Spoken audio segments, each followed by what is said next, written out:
So good, dude. Like the purple, like come on, that's fire. I want Clix to win, bro. Yo, same. You better clutch up today. I mean, there's a 1.5x. Bro's playing Royale RP. Hey, leave me alone, bro. Leave me alone. Nah, but yeah, there's a 1.5x multiplier on the points today. So if Clix can get like 2 wins, dude, he'll be tied with Peter. 5x. We just need Peter to have like a mediocre day. RP. And when I say mediocre, he's like, hey, leave me alone, bro. It's not even mediocre either. Leave me alone. And then Clix can say, nah, but nah, I sold. This AR is just not as good as that combat AR I had.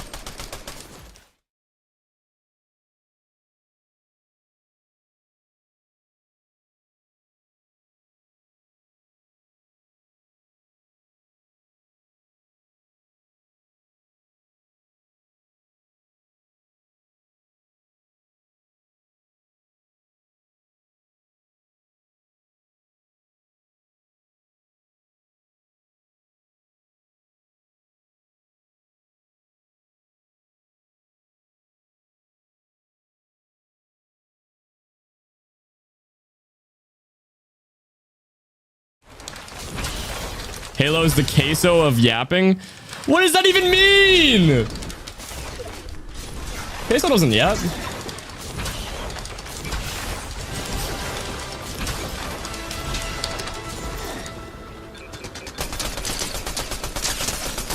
Bro does not care that I'm shooting at him?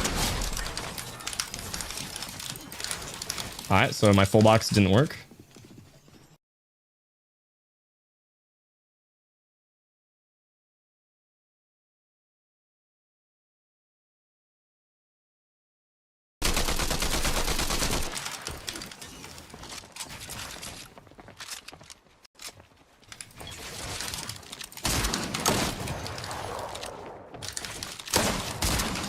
Daniel with the $2. Thank you, bro. You're the Go Halo on the top of my Fortnite YouTube. Thank you, bro. Really appreciate it. Thank you.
Chat.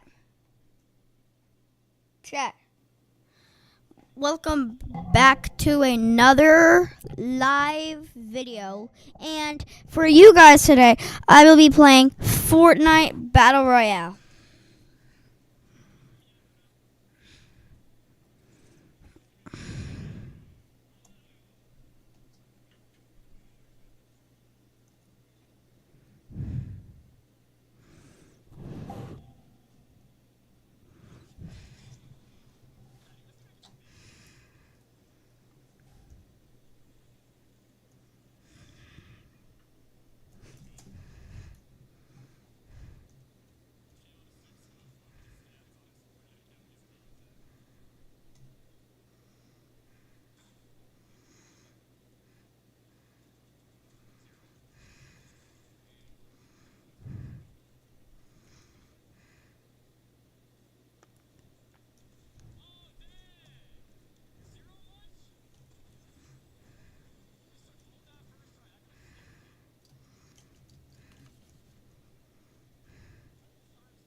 I saw a chest somewhere.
I'm gonna go get a blanket.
We are back.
Lachlan.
Oh, they're just gonna be yapping.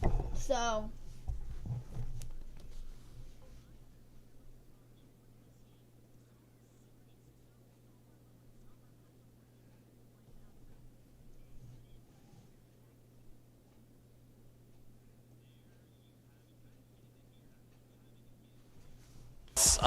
Man, that 1.5 times multiplier is really going to change the way we approach today. I mean, for someone like Boreal Peterbot, they're just going to run away with it. Some duos might look to just change everything completely. But as we look at this breakdown here, 100 points, Vivid, for that victory royale by itself. That is more crucial than ever. Yeah, I mean, it opens things wide up for some of these teams that maybe did not do as well as they kind of wanted to kind of just shoot all the way up to that leaderboard. Also, we got to point out, 6 points per elimination there as well. We saw some teams put up double elimination games yesterday, and incredible stuff. Yeah, I mean, even the point difference between just getting second and that win now being more sort of exaggerated, it makes moments like yesterday when Peterbot and Boyle got the second place and lost to Swizzy, it makes those moments hurt a bit more, right? You really want to make sure you're cleaning out the game if you're in a top 2 situation. That's right, and of course, we can't forget $400,000 on the line here for the duo. Can they come out in the first place? And once again, everyone will just receive something for making it to this stage. But, especially with this multiplier, we're going to continue to kind of harp on this point. If a duo could say go from, like, let's say last place up to even something like top 10, guys, this is like life-changing amount of money. Yeah, it would be huge, but I'm not going to lie. Like, the nerves have to be going crazy right now because now we're in the second half of the competition. And I can tell you from experience of playing these events, once you kind of hit that mark, you kind of start to count the games you have left, right? Like, say game number 1 of today, game number 7 across the competition does not go well. Then you're like, well, 5 games left. And then you go to the next one, 4 games left, 3 games left. They just disappear so fast. Well, Vivid, as someone who's played in these types of competitions, how do you sort of prep coming into day 2? Are you thinking about changes in strategy at all? Like, what's the sort of headspace like? Always a big fan of just sticking to my roots, right? Dipping into that memory tank, things that happened months ago, years ago, trying to use all that, not really trying to change many things up between day 1 and day 2. That's right, and they can't forget, they are all competing for this accolades, prize money, and of course, a trophy.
Let the world hear you roar! That is right. Welcome back to the main stage. I am standing beside this incredible trophy. Do not worry, I won't go near it. I am way too irresponsible. But here we are on the main stage. In a few hours' time, one of our duos, we stood next to this, lifting it high in the air as the global champions. Fort Worth, on a count of 3, let me hear who you think is gonna win. 1, 2, 3! I think think we covered just about every single team, all of them. For you guys at home, you're in for one heck of a ride. We are here too. Players are getting ready. They'll be out very shortly, but it all comes down to this. This is it. The FNCS Global Championships 2024. Fort Worth, one more time, make some noise! Zeke, Levin, Buddy, Vivid, we can't wait to get things started. Over to you. Thank you guys so much. Adam is so great. I mean, you've got these crowd riled up. They're excited. We're excited. So if you're just tuning in and you missed out on... Should we grind in Fortnite? It starts in,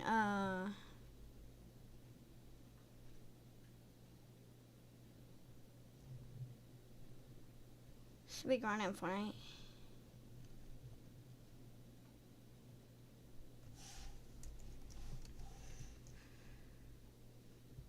Up there, 5 EU, and shout out to the Asian team there in 10th place, representing.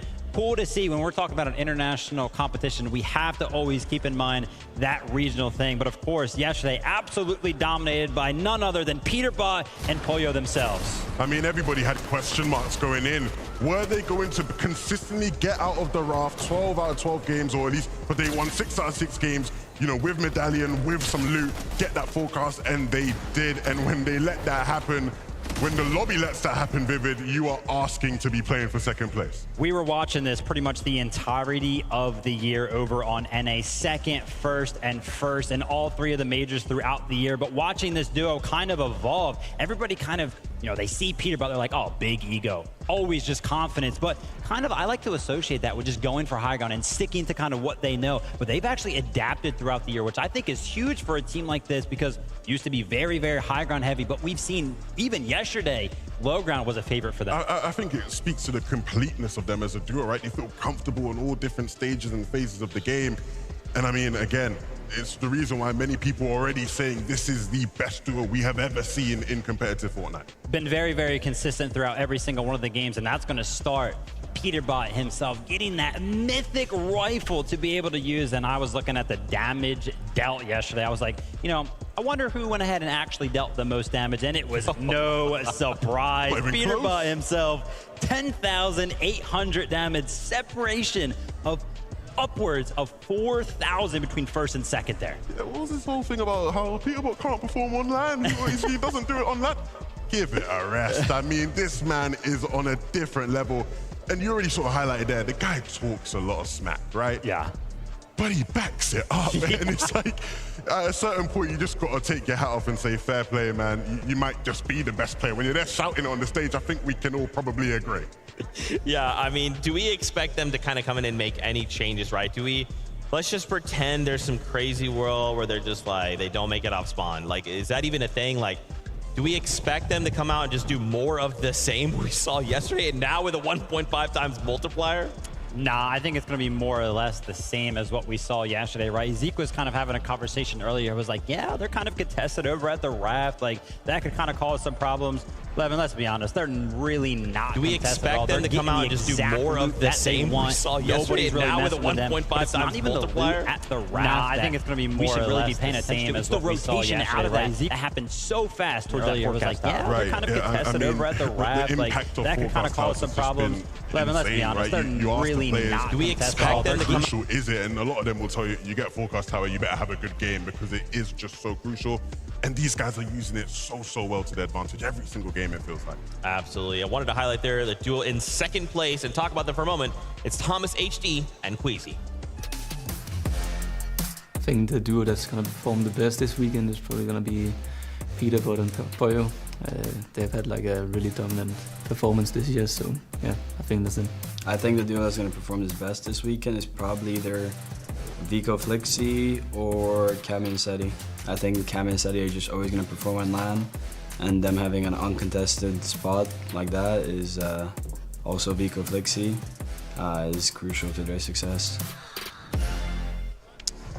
Man, oh man, Queasy and Thomas HD. I would love to see them pick up their first title for Thomas HD in this setting. We put a 1.5 times multiplier. We put a Monarch pistol in the hands of Thomas HD. Anything could happen.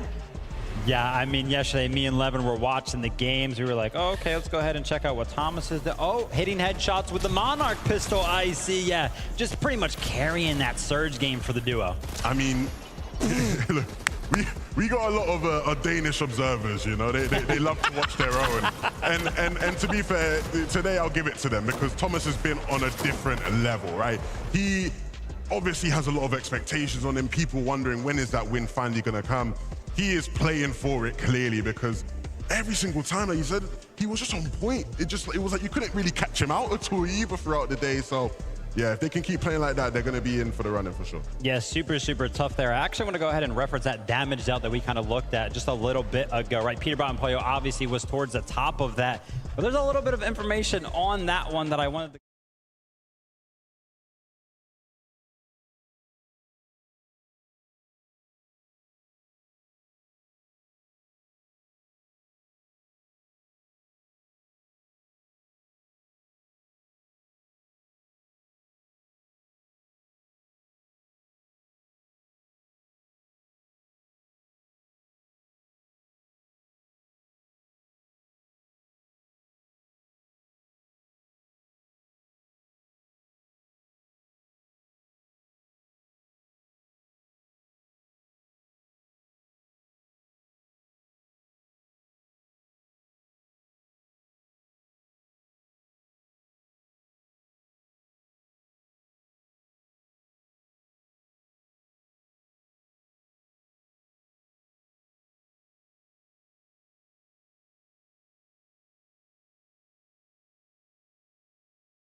Yo, chat.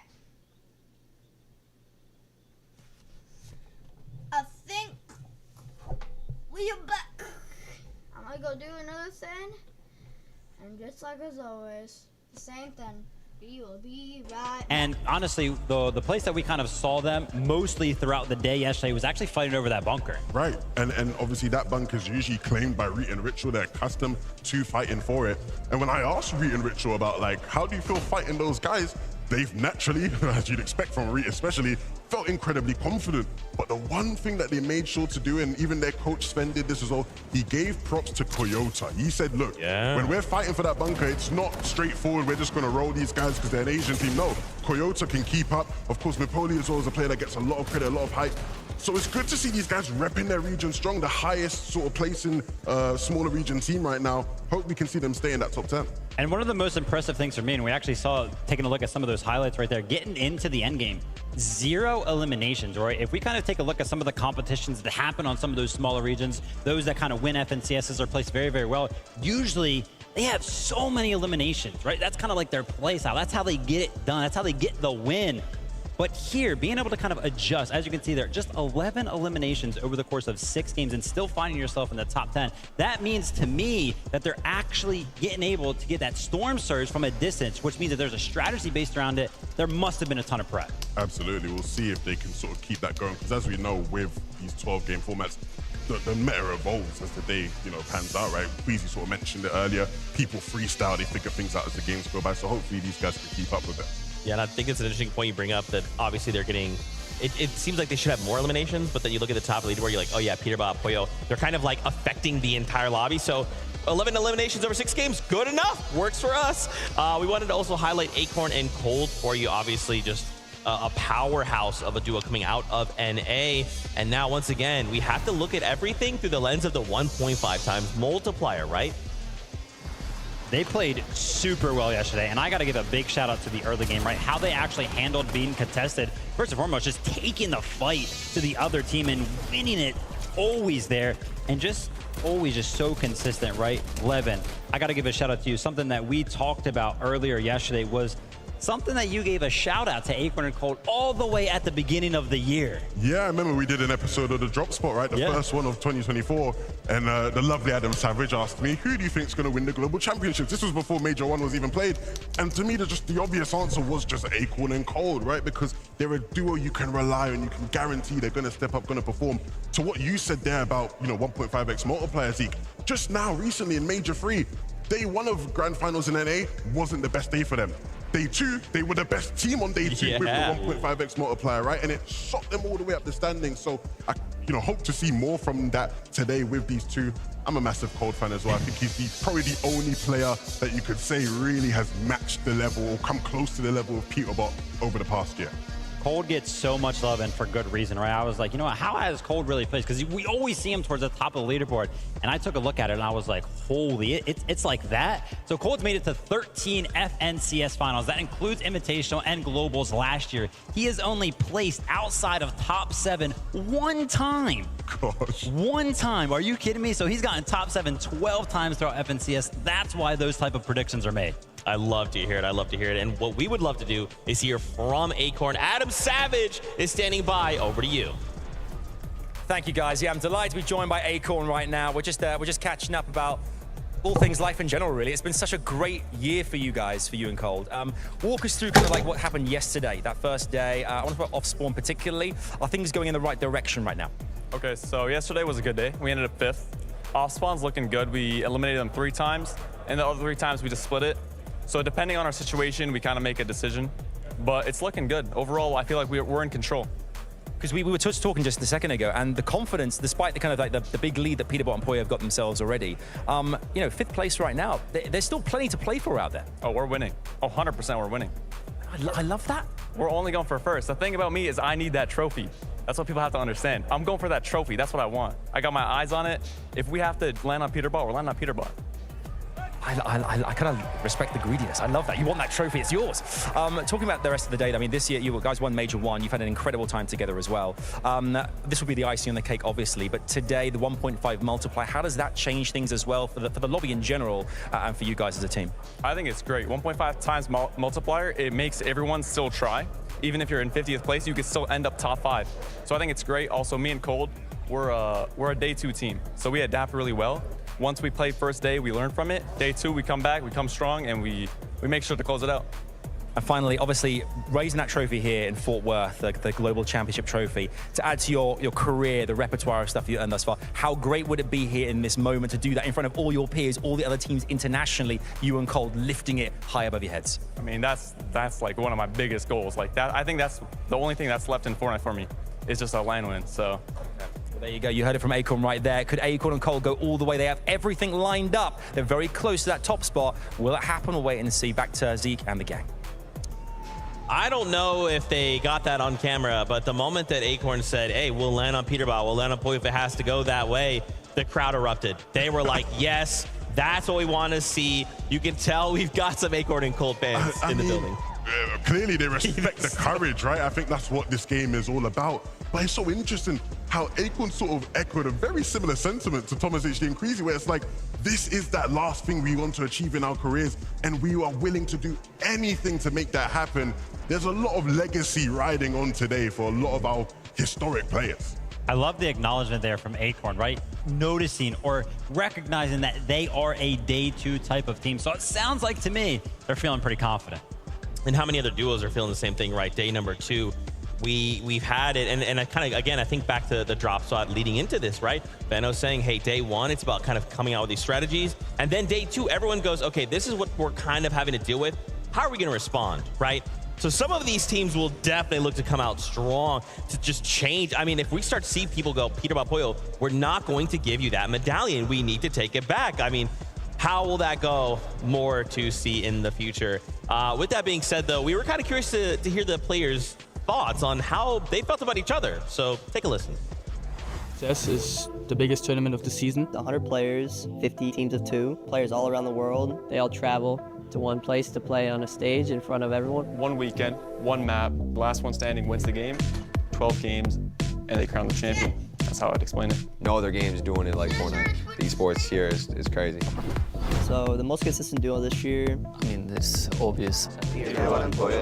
Best duo in the world right now. I mean, placements speak for themselves. they got second Major 1, first Major 2, first Major 3. And they won like a lot of dual cash cups, so. Well, the first season in general, they were dominating. Now they're looking really strong. I don't think anyone put them that crazy. Like 100% the most dominating team of everyone. I mean, there's no one else more consistent than us, I would say.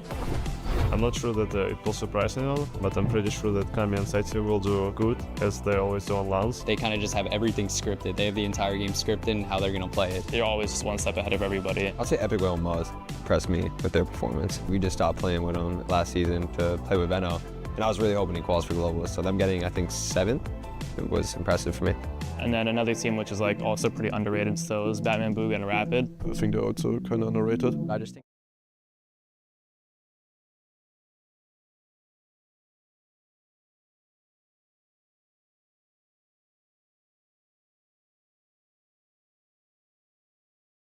Sneaking a top 3 here if they play their best.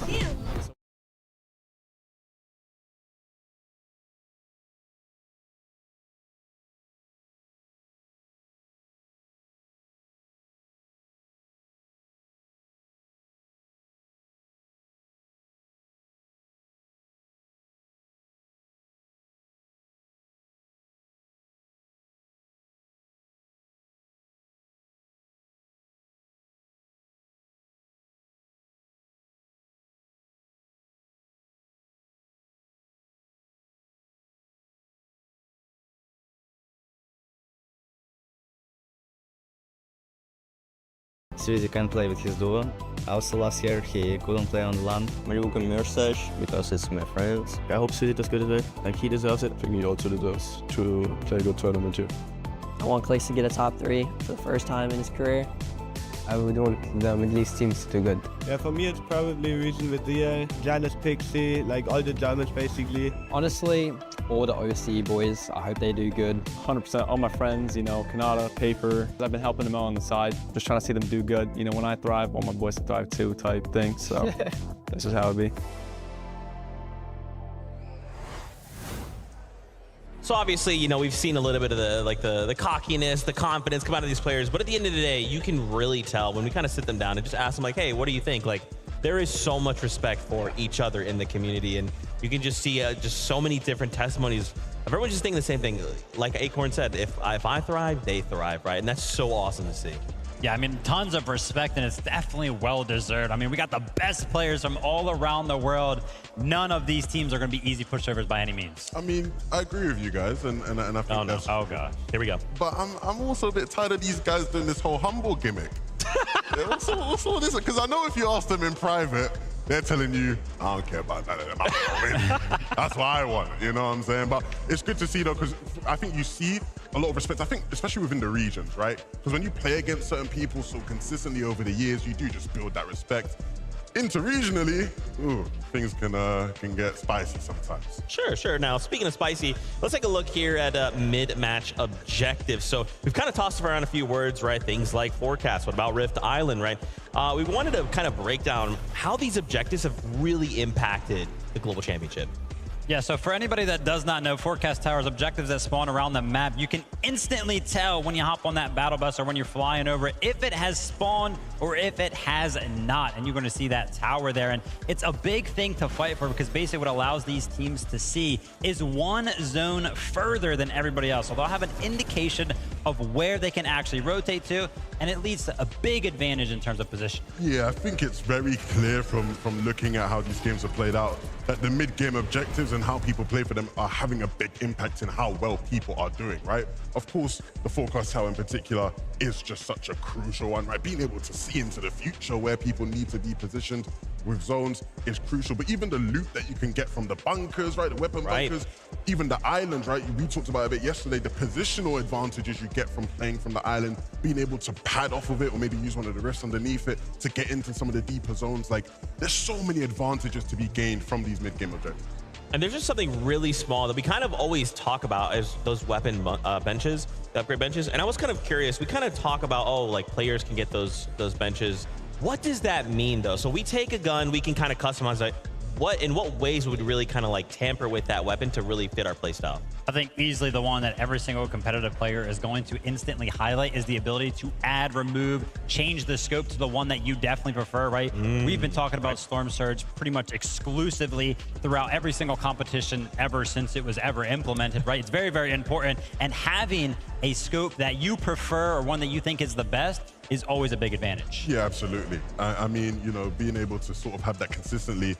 Again, the team that's in first place have had all of those things consistently, right? When I talked earlier about talking to Queasy about what do you have to do to work on to improve for tomorrow and have a chance of winning, he said, yeah, I can do this, that, or the other, but how am I supposed to beat a guy that gets the Forecast Tower, a bunker, can upgrade his weapons, and he's playing for Island sometimes? What am I supposed to do about that guy, right? Like, it really is such an advantage that Peter and Poyo have, and other players around the map are taking advantage of as well. Yeah, that's right. Really being able to cater those weapons to the player playstyle, and some of that even revealed itself in Storm Surge, right? I was kind of curious to kind of discuss how Storm Surge kind of was impacting these players. Yeah, exactly. So obviously the top 5 teams throughout the competition, you know, they've been doing very, very well throughout the day. And we were kind of trying to, you know, make some sort of a relation to how much damage they have actually taken from Storm Surge. Are they really getting affected by it, or are they kind of just bypassing it? Are they doing so well? And as you can see, 2 teams in the top 5 right now, Peterbot and Poyo, Vico and Flixy, have not taken any damage from Storm Surge whatsoever. And then the rest of the teams in that top 5, 4 ticks, and 6 ticks, definitely not a lot. Yeah, not much at all. I mean, if you're Coach Raz, he's looking at his 2 teams, Vico, Flixy, Peter, Poyo, going, no Storm Surge ticks, I've done my job. I have done my job. That's what he'll be thinking Just an there. insane stat. Right. Crazy. Yeah. Both of these teams, you know, not like that means like you got your Surge locked down. And that's why when we talk about like teams and being able to carry on what they did in day 1 into day 2, you look at a team like that and go, if they're not struggling with Surge at all, and they're gonna keep getting their mid-game objectives and whatnot, like they're gonna keep doing well. Absolutely. Yeah, and we've seen teams all the time struggle with Surge, right? Because remember, you're trying to get above a number. The moment you drop below, you're starting to get hit for 25. I mean, how do we are there quick ways to kind of deal with this? Is it a Monarch pistol, right? Is it a shotgun? Is it just, let's find a box, let's go for the fight? What do you think?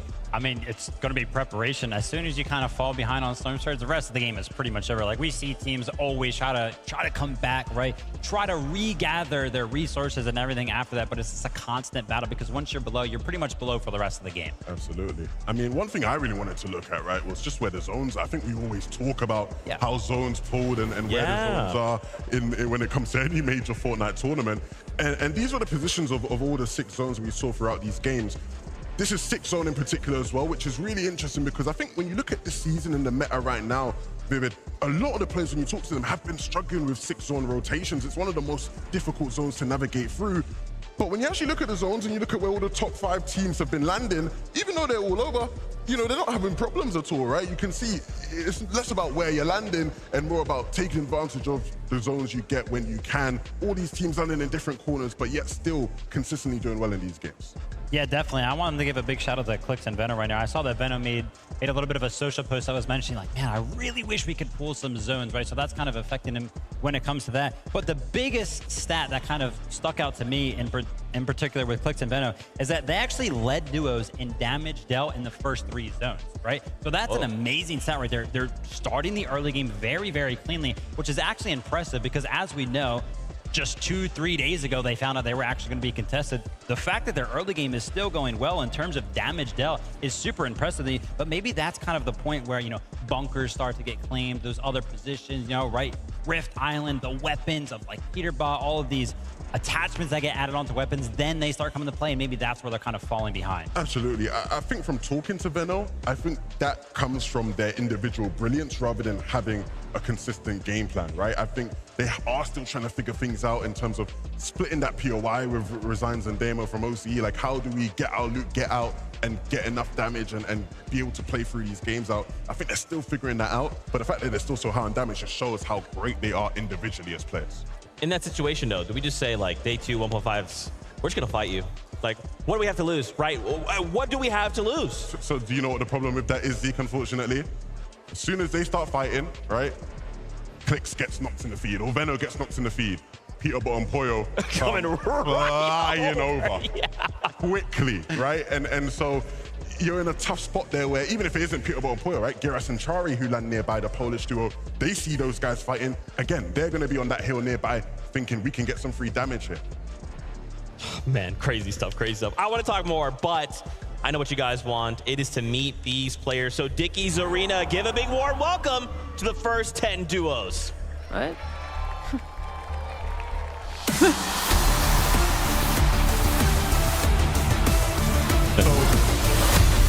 It's Alex and Worthy looking to even the off-spawn score. These guys are ready to start day 2 with a bang.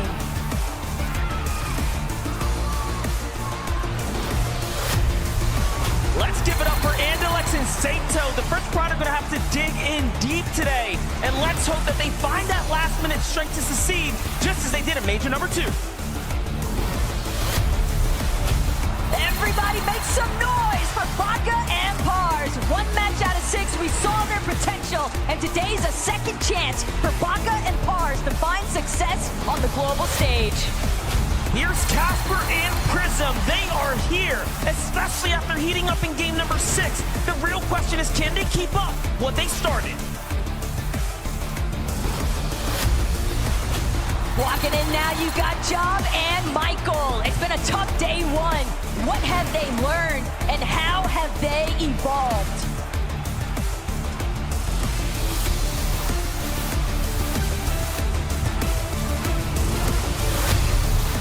Hold on, it's CCB and Nathan. We know they're known for their consistency, but who would have called them being just inside the top 10 after day number 1?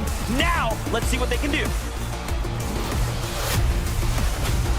One more time, it's gonna be the double T's, Trashy and Threats. They knew it wouldn't be easy, but the top 10, it's so within their reach.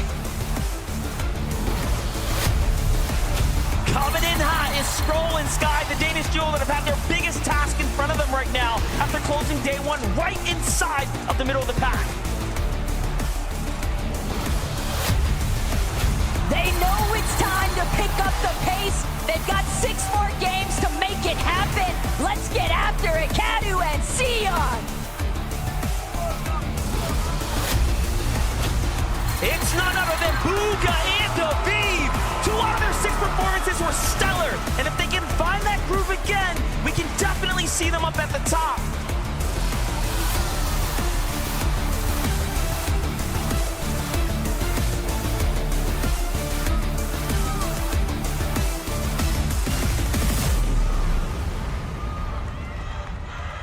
I think that's probably my second favorite part of the show is bringing out the players. The first will be when we lift the trophy.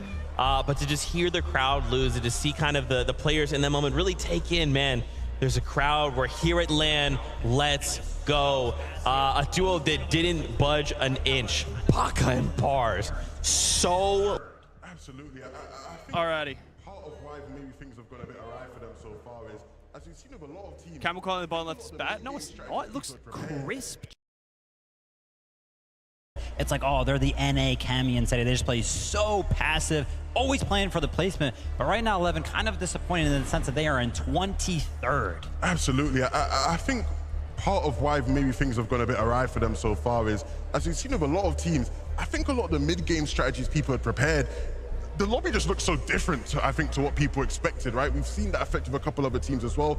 Queasy talked about it when we interviewed him earlier, right? Like, there was a lot of freestyling that had to be done. Hopefully, these guys have been able to use that experience from day one and cook up something a lot more consistent today. That's right, and you guys heard them. I mean, the moment we talk about Booga in any capacity, crowd goes absolutely crazy. Shout outs to him paired up with Aviv, and of course, shout outs to JP, very special guest there who got to walk out with them. Currently sitting in 24th place, but if Booga's taught me anything, it's you can't count Booga out. He can make anything happen. And now we just said, Booga, I don't know, what about a 1.5 times multiplier? Can you work with that? I think Booga and Aviv can work with that for sure, right? I mean, like you mentioned, it's really, really hard to count Booga out. Honestly, he has survived in Fortnite competitive for so long because of how smart he is, because of how much experience he has. Well, now I gotta say, Levin, it's time to put that experience, that knowledge to test. Day 2, can the comeback happen? And there's so many people here that love him and are rooting for him, and he's got to do it for them. That's right. Do it for the people. That's what we want to see. But for the people, we will now bring out the next 10 duos.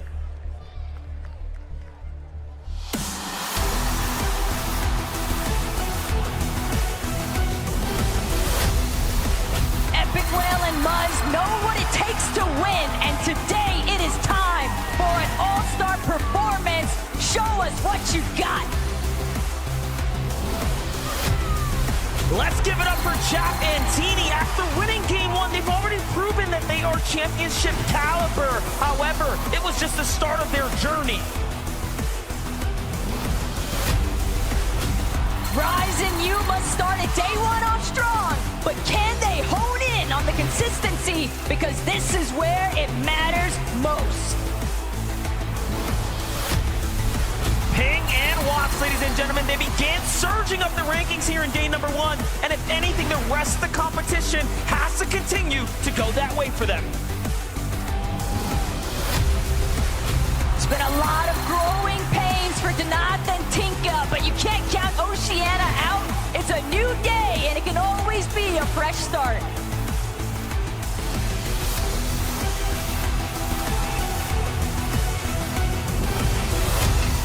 It's none other than Quatsi and Gone. NA and Brazil are going to have to dig deep today to make the community proud. This duo has shown that they can win fights, but now they need the placements. Si se puede, Clone and Krabsu. Their next move is hopefully going way up on that leaderboard. It's double trouble. We have Reet and Ritual. Closing the day out in 25th was tough, but now with the 1.5x multiplier, can Reet and Ritual find the strength to pop off?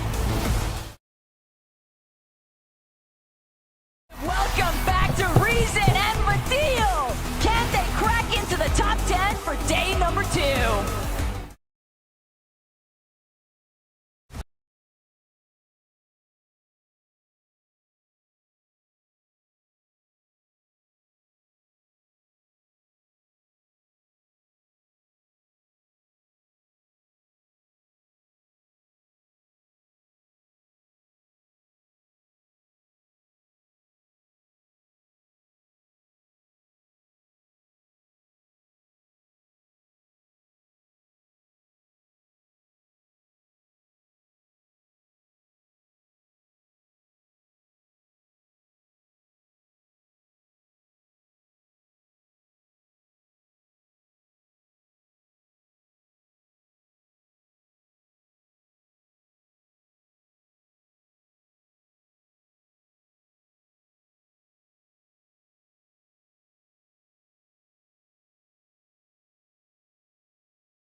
Sorry, everyone. After the 18th place finish, this team can do as they have a bit of a way to go here in day number 2. We know that they're entering from the final hour, but Visuals and Braids may still have some tricks up their sleeve here in day 2.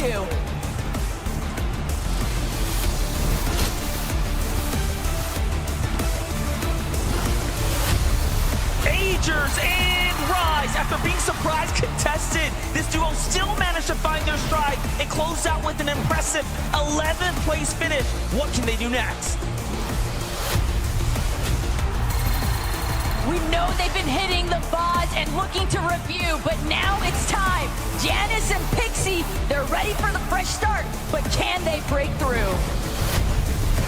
Coming in hot, it's Ed and Persa. The Brazilian fans will need to come together for this duo because they're going to need your energy if they want to make a top finish. They're taking every opportunity, but Damo and Resigns are here to show that they can hold their own on the global stage. It's Peter Bond, it's Boyo. Make some noise for Worth. There's nothing much to say for these kings of NA other than they might just prove to the world that they're the strongest team here.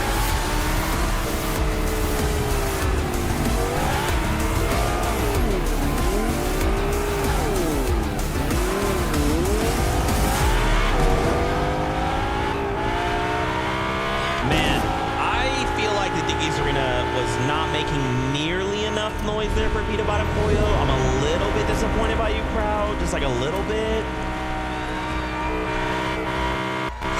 They're still waking up. It's fine. It's fine. You're still with They'll get Peter Bottom Pollo? They'll get there. They'll get there. Maybe with the last 10. Maybe with the last 10. Man, Thomas, HD, and Queasy, though. We kind of talked about them at the start of the show. I want to talk more about them with them now being super locked in. Look how locked in there. Look at Queasy. There's a four-letter word to describe what that is. Hey, you.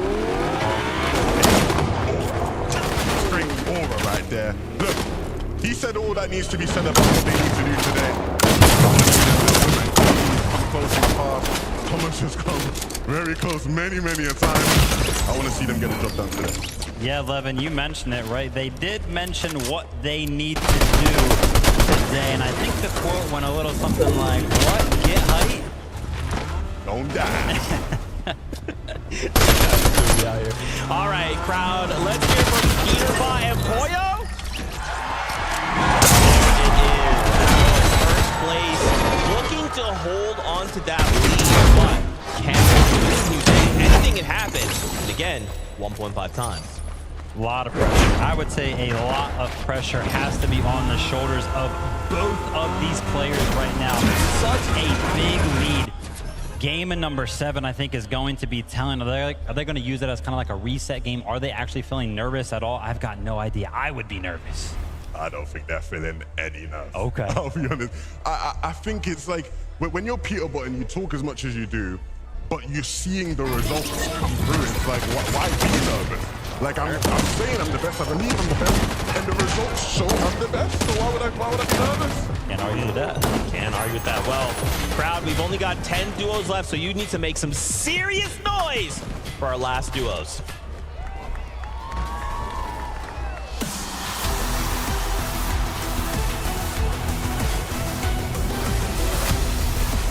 Everybody give it up because Vico and Flixie are back again. They had a good performance in day 1, but now it's time to be great. Here's the Asian powerhouse of Zaku and Shalom. The global stage pressure is truly showing that anything can happen. Will they be able to make a comeback today? Bryce and Bolts are back.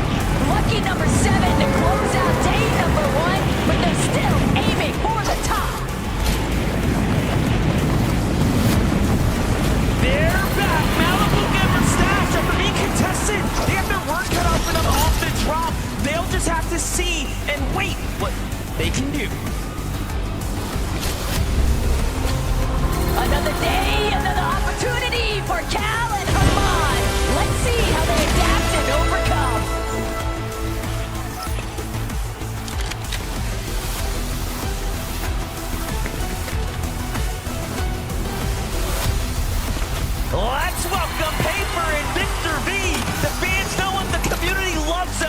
need to step it up if they want to have a trophy finish here today. Still here, ready to make Brazil proud. King and Phaser. They'll have to fight their way back into the conversation, but they're ready. You know who this is. It's Kanata and Cooper, and they're right in the middle of the race. We'll need the champ to finish and find his second win if he wants to succeed today. It's been a rocky start here for Cammy and Seti, but the Polish powerhouse are due for a comeback. Can they make it happen? Let's give it up for Clix and Vino! Meditation, preparation, resilience is what this team stands for. The fans are rooting for you, but how far can you push it now?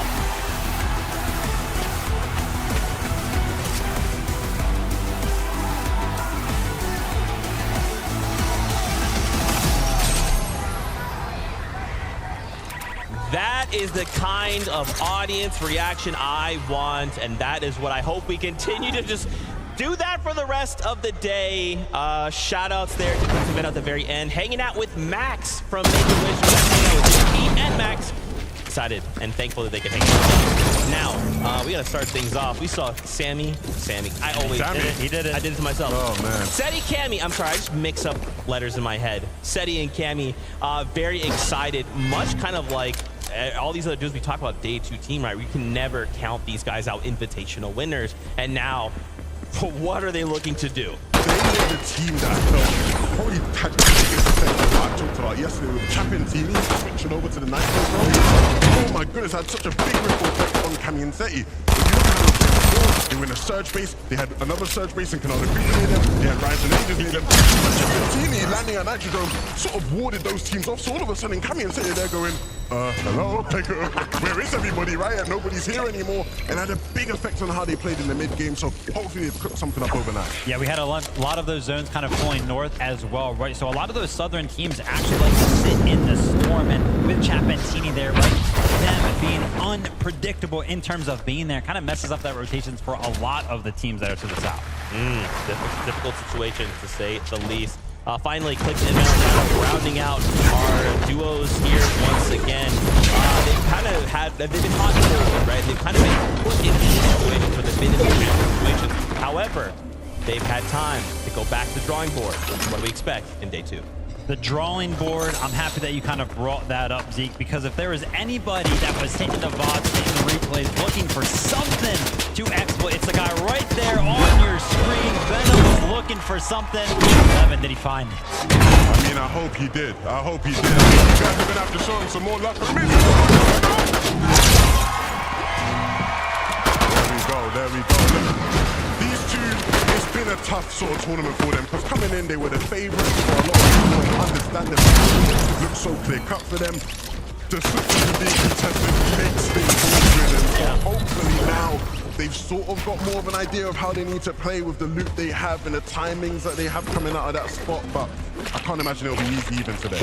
Yeah, no, I mean, proud. You guys absolutely going to be cheering on Clix and Veno. You can see it on Veno's face. He's locked in. He's here on a mission, and now they just have to execute their plan. We're getting closer and closer to kicking off day number 2. As we kind of prepare ourselves, is there maybe something you guys are hoping to see here in game number 1? Is it some crazy strategy? Is it, let's just all fight, everybody go 5 feet about Pollo, try and shut him down, let's have a normal game for once? What is it? Man, what do I want to see throughout these 6 games in general? I just want to see some good Fortnite, right? There were moments yesterday. I think one of the biggest ones that everybody's kind of been pointing out is the Swizzy 1v2. Heck it, let's have 1v2 in every single one of the games today, right? Keep those end games spicy. I mean, me personally, I ain't praying on their downfall or nothing, right? Okay. But it would be nice for Peterborough and Pollo to have a slower start so we could have more of a competition. I'd like to see it be close by game 12. Okay, all right. I think that's fair. I'll just rewrite the script super quickly before we do that. But Fortnite fam, it is that time. Game number 7 is prepared for us. So let's send it on up to Monster D-Face and the best taco to take us in. Yeah, listen, I'm with you. The script, we got to go ahead and adjust that bad boy for day 2, of course. There's 6 more games here. Yeah, and exactly, and I mean, I know it's really easy to get caught up in that point disparity that Peter, Bot, and Pollo have established, but again, the 1.5 times multiplier makes anything possible. We've already heard a couple of pretty popular duos, some strong teams say that they're ready to challenge here in match 7.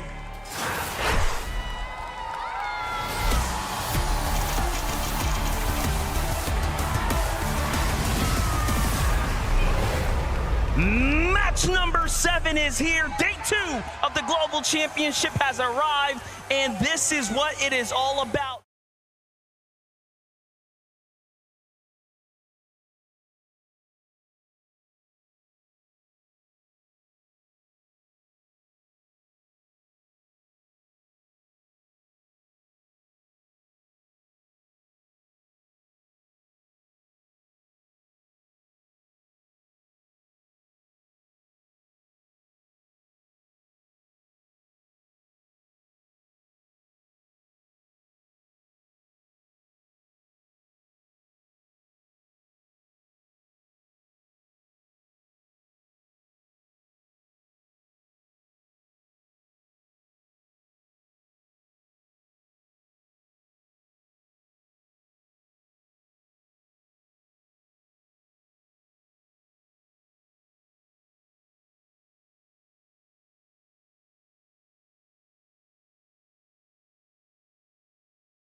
Can they win this first fight?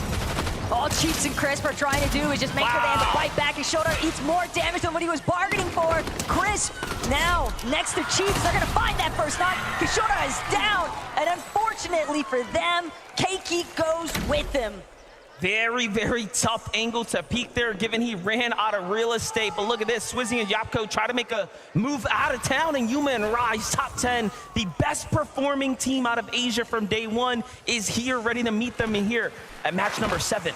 Something the analyst desk was asking for was a potential Batman Booga and Rapid appearance to maybe try and challenge for this bunker that Swizzy, Yapko already seemingly trying to create space around. They've got plenty of boxes surrounding them.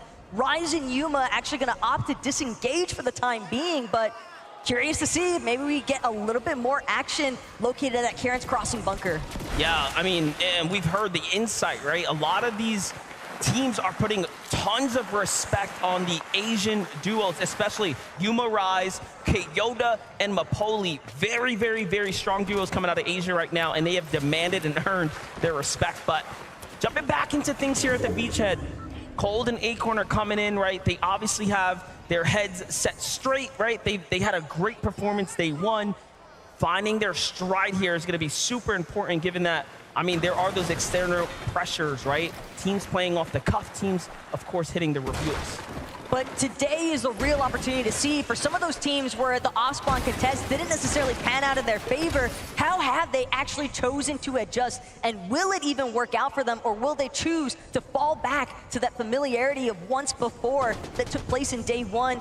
Kovacs, though, Huddy, still trying to ensure that they can try and maintain their position at the top of the leaderboard, and they're gonna have to fight their way through Scroll and Sky, just getting held here on the edge of Rebel's Roost. Yeah, all things considering right now, Scroll and Sky were winning this engagement, given that Kovacs does not have heals to work with, but Vino and Clix in a very important fight, a quick rotate, a swift one to find Crisp and Cheats here, and they shut them down, and they're off to a very hot start. It's almost surprising to see Benno and Clix look for a new method of approach. The real question that remains now is Cheeks, Crisp, how are they going to manage to actually deal with this sort of early pressure? Because again, the small surprises, the little bits of bamboozlement, that's all it takes in a split second for everything to go south. Scroll and Sky moving back to the Rebels' roost after pushing out Huddy and Kovacs there. So it does seem like both teams are going to be content with the exchanges between their sides, but jumping over to Bolts and Bryce, a very clear forecast tower play in motion right now. Look, I know Vico and Flixie like to think that this is their forecast hour, but these exchanges right now from the peaks of these Surge bases are leading me to believe that Bolts, Bryce, they might just get this one all to themselves. Their drop at Dumpenhausen just gives them so much more of an advantage for tracking quicker towards this forecast tower, getting that setup online. Quick preview though of what Chapter have been dealing with, and it's actually Oshi, but Worthy, unfortunately, not going to be able to stand tall this time. Very tough team to go against. Chapentini, who won game number 1. Clearly, they have a stride about them that has been shown here this weekend. Match 7 now, starting off in almost similar fashion. It seems like while everyone's trying to get their bearings, they start a bit ahead, but keeping that momentum is going to be one of question here today with this European duo. And, you know, overall still within the top 20 is impressive to say the least.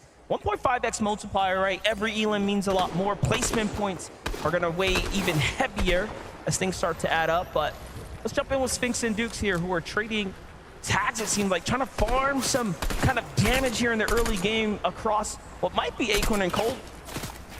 Right now, Sphinx and Dukes, they're just taking full advantage of applying a little bit of pressure onto the teams at Redline Rig. Keep in mind, if they do get a successful shield crack, they could always look to just try and turbo aggress. They've got that flaming boost tube right next to them, and Sphinx just seems to be prioritizing exclusively the surge tag damage threshold control.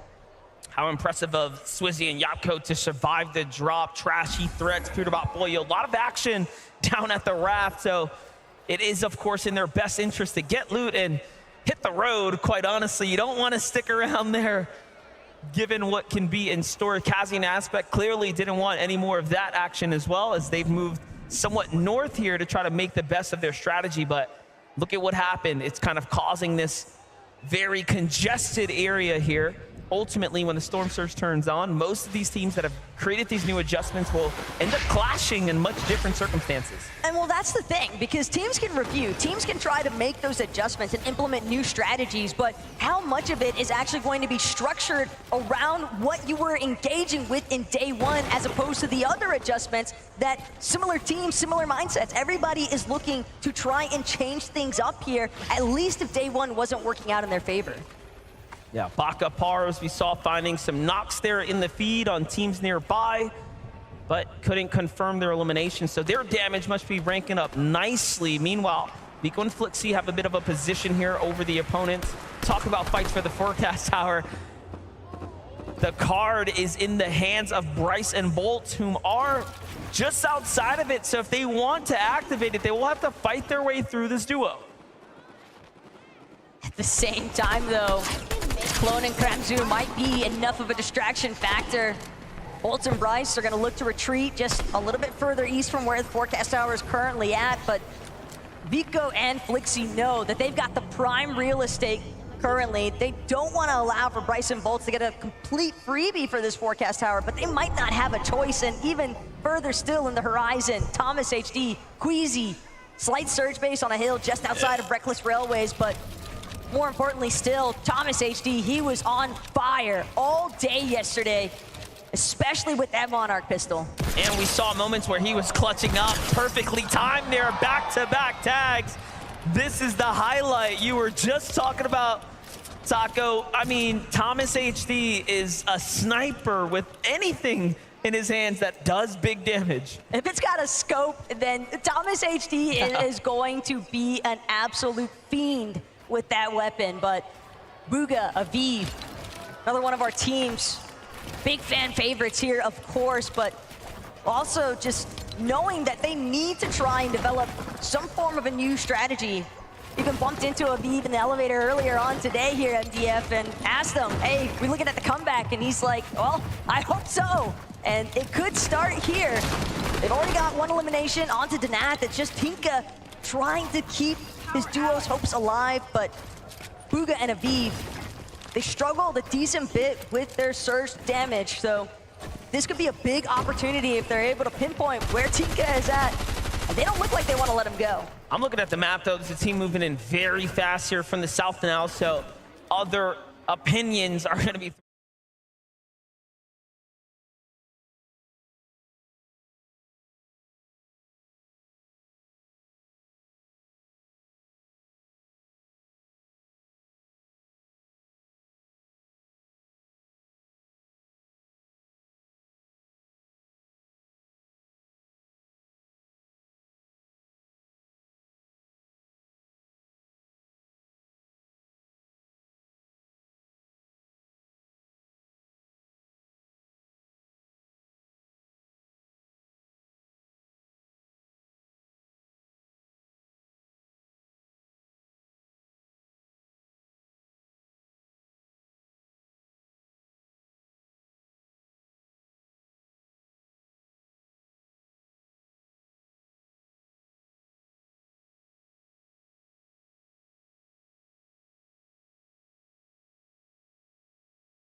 Wall comes down. This is not good for Vico. I was going to say they've cut off his backup. Flixie, look, has to work all the way around, and now he has to actually back off here. So definite mistakes being made right now. Forced to cap off HP here, given that he'll have to play this one out by himself for a couple of moments. Meanwhile, still a lurking duo nearby in CR's Michael and T1 Job there. Anything can happen, but look at how Vico unfortunately gets caught off and out of position. There's a lot of trust that's implemented into that split technique, but more importantly still, Clone and Kremzu, they're still having to fight their way out of the Reckless Railways. One elimination might not be enough. Our international regions fully understanding they're gonna need more points to make their way up on the leaderboard standings. And Kremzu, Clone, they've still got their eyes on the prize, I believe, but Job and Michael are not making it easy. Instead, they're going to track down Flixie, catching him from behind. That's a big pickup for Job there, saving his teammate's life. CR Job, T1 Michael coming in, finding eliminations here. Clearly a new strategy being deployed for this duo here, given that yesterday was such a struggle for this team to get their feet off the ground. And now we're seeing a much slower approach as opposed to taking full-on head-to-head battles, almost lurking between the major drops, trying to find fights that are in action, working a lot better for them now. But the bigger picture here at DF is that when you've got our third place team going out this early on into the match, no placement points secured, and that is a massive deal because it gives so much opportunity. It opens the door for everyone else to try and squeeze their way inside of it. Kramzu back against the wall, trying to see if he can work this way out. But it's not going to be enough. Michael with the collapse, clean elimination. And that's going to be 3 in total for Job and Michael. We're seeing why this is a team that had their dominating run on the region.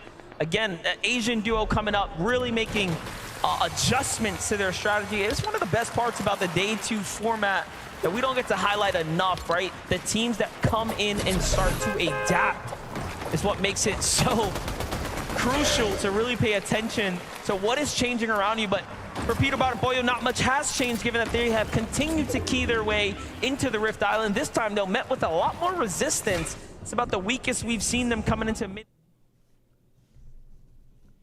Up top here with Shadome and Vidil and Reason here.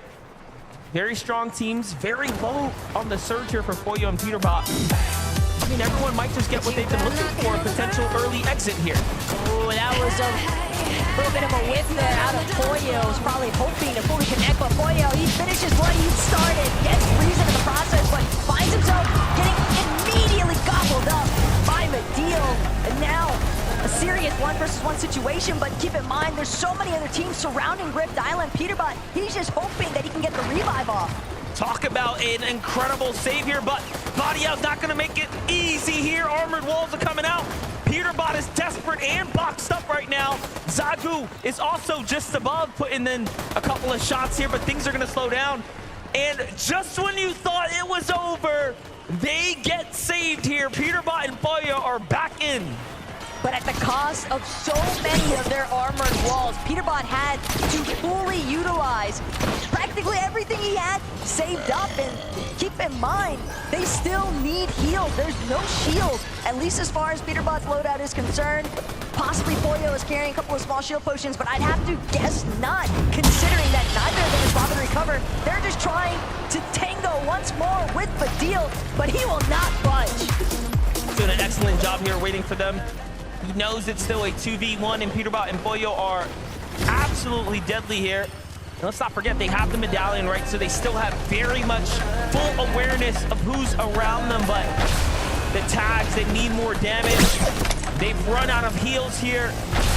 This is about the best case scenario for every other duo in the lobby if you want to win the globals, which we know very surely they do.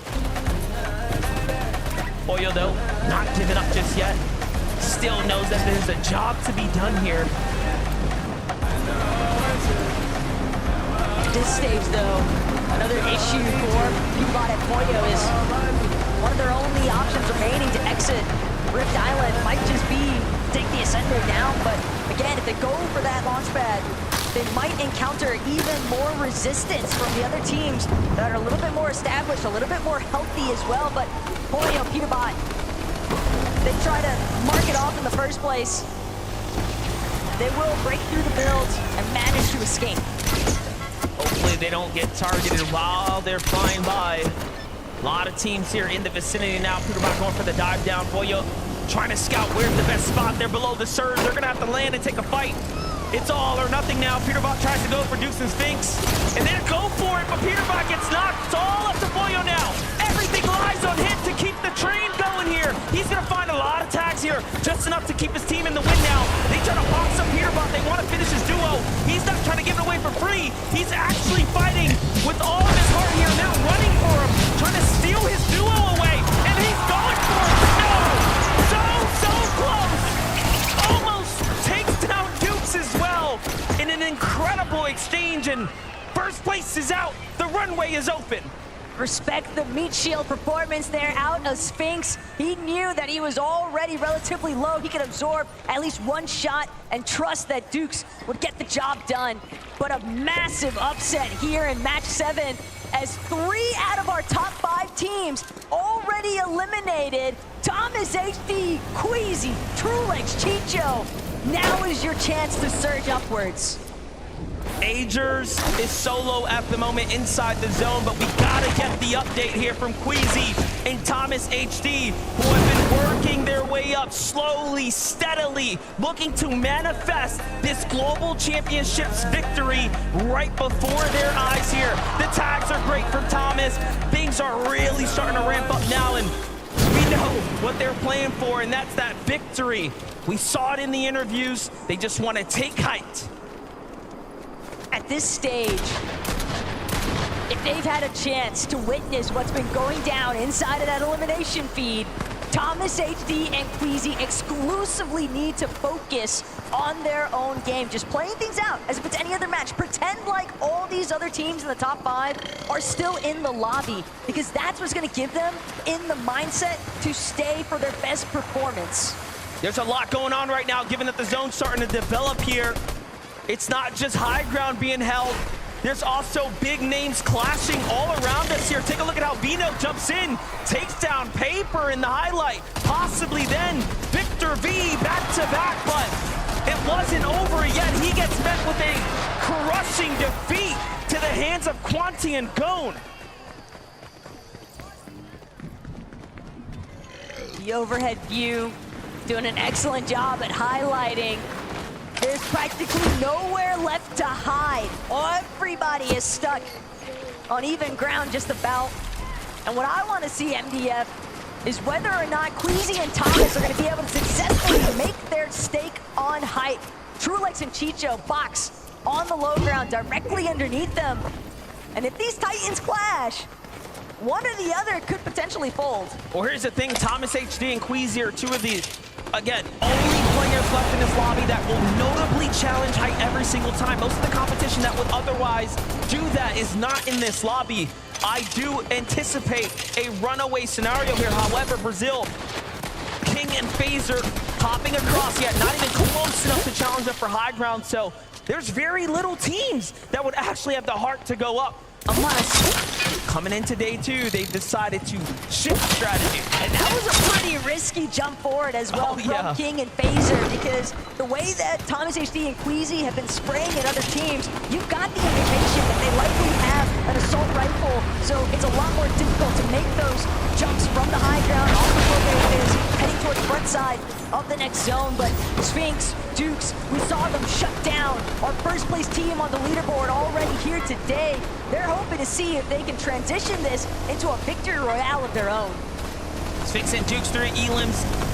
Hard eyes on the prize right now as Reese trying to slip his way from the storm line into the safety, but unfortunately is going to fall there in 19th place now. Very well within the top 20 here. There's a lot of placement points to be earned. This is a 1.5x multiplier for everyone tuning in right now. These games have significantly more weight than yesterday's round. If there's a day you want to perform, it is here and it is now. Queasy and Thomas still working their way. Look at this build. They are willing to commit heavy material, heavy resources to hold high ground. And what's one of the most impressive aspects of Thomas HD and Queasy's run is that they've been doing all of this without a forecast tower. They are just sheer commitment at this stage. Thomas HD continuing to try and prevent players from getting anywhere near that secondary height even, as Cooper forced to just utilize the medkits, playing from the backside of the storm and zone in general, but only a matter of time before he spotted out as a solo. Just a complete shakeup with the teams we're seeing alive right now as well. Bryce and Bolts keeping up the momentum from where they left off in game number 6, carrying it straight into game number 7 now. A near top 10 for Bolts here, but he will have to fight someone on the outside of zone. Trulex and Chicho, meanwhile, just running game here on the mid ground. Now looking to jump down to low. They have enough mats to do so, cutting off their opponents here. Here's a lot of reaction coming here, though. You have Asia on one side of the wall, OCE on the other. Only blocks in now. They have to be careful. There's no way out. Trulex and Chicho might have signed themselves straight back to the lobby accidentally now. Oh no, having a heal here Chicho gets caught out. One false mistake, and it will come back to haunt you here. But the scope, Queasy, Thomas HD. They could tell Phaser for a moment. He got a glimpse, but he won't actually get a taste of what the high ground is like. Queasy now going to be the first to drop. He's continuing. He knows he needs a refresh. He wants more material. If he can find an elimination, if he can play the disturbance factor, he can prevent anyone from having the potential to threaten Thomas HD's current position. Thomas HD, in fact, alongside Queasy, just going to continue to try and secure as many eliminations as possible. We are witnessing greatness right now as Thomas HD and Queasy are putting on a masterclass from the high ground here. Doing a very good job now securing eliminations, starting to rack up. Queasy will have to get those mats there, has to jump to the tree. He sends Thomas HP down. The Soren to start cutting off the teams here. Completely new duos in the conversation as well. It's Zagu and King and Phaser now. That's all that's left in a clean 2v2 here. But the zone pool, Thomas HD and Queasy, they made it to the top of the hill. Phaser is going to have to find his way up. Thomas HD instantly puts him down. Queasy with the cleanup as well, and a victory royale finish. We expect it, and now they're performing from the interview section all the way in to the first match here of the day. What a way to keep up the momentum. And of course, you know what we're gonna get next. A word here on the floor, given that we wanna hear what's happening. Would you please give it up your Game 7 winners, Queasy and Thomas HD! Woo! Boys! That is the way to do a Game 7 on day 2 of Global Championships, Queasy. The high ground was king there again. What a way to start the competition today. I mean, take high, don't die. It's that simple. I love that. It's a man of few words, but you know what? They mean a lot. They pack a punch. Thomas, today as well, we see the likes of family in the audience, all these fans here as well. Fort Worth, make some noise for these players! I want to talk about how pivotal it was as well. You saw in the elimination feed, I think the 6th zone, we saw Peterbot and Poyo go down. Did you know then you had to capitalize on that? I mean, Christians has said, like, you saw it in the kill feed, so yeah. Like, we just played our game. We didn't think about it in the game, but it doesn't matter for us. Now that you've seen the 1.5 multiplier making a massive difference today as well, look at the points, you've really tightened things up at the top. Do you go out the same way again? I mean, obviously high ground being really important there. How did the mid-game change for you guys that time around? I mean, we will see. I can't tell if we're going to play high or not, but if the opportunity is there, we're taking it. And it seems as well, Queasy, that each time you guys get that high ground, you're the one sent down just to wipe the floor, get those eliminations. Thomas holds the high, and it's working really, really well. I mean, yeah. What is there to say? Like, we just take high and we win. There's nothing else to do. Like, we just need to perfect our mid-game. And if we get into endgame with good match, that's it. We're looking forward to seeing what happens next. Would you please, one more time forward, give it up for Queasy and Thomas HD! Woo! That is the way to start a day 2 of FNCS Global Championships 2024. Loads more to come. What's going to happen next? We'll find out after this very short break. We'll see you in a few.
Get high, don't die! Get high, don't die! Come on, man. It's too easy.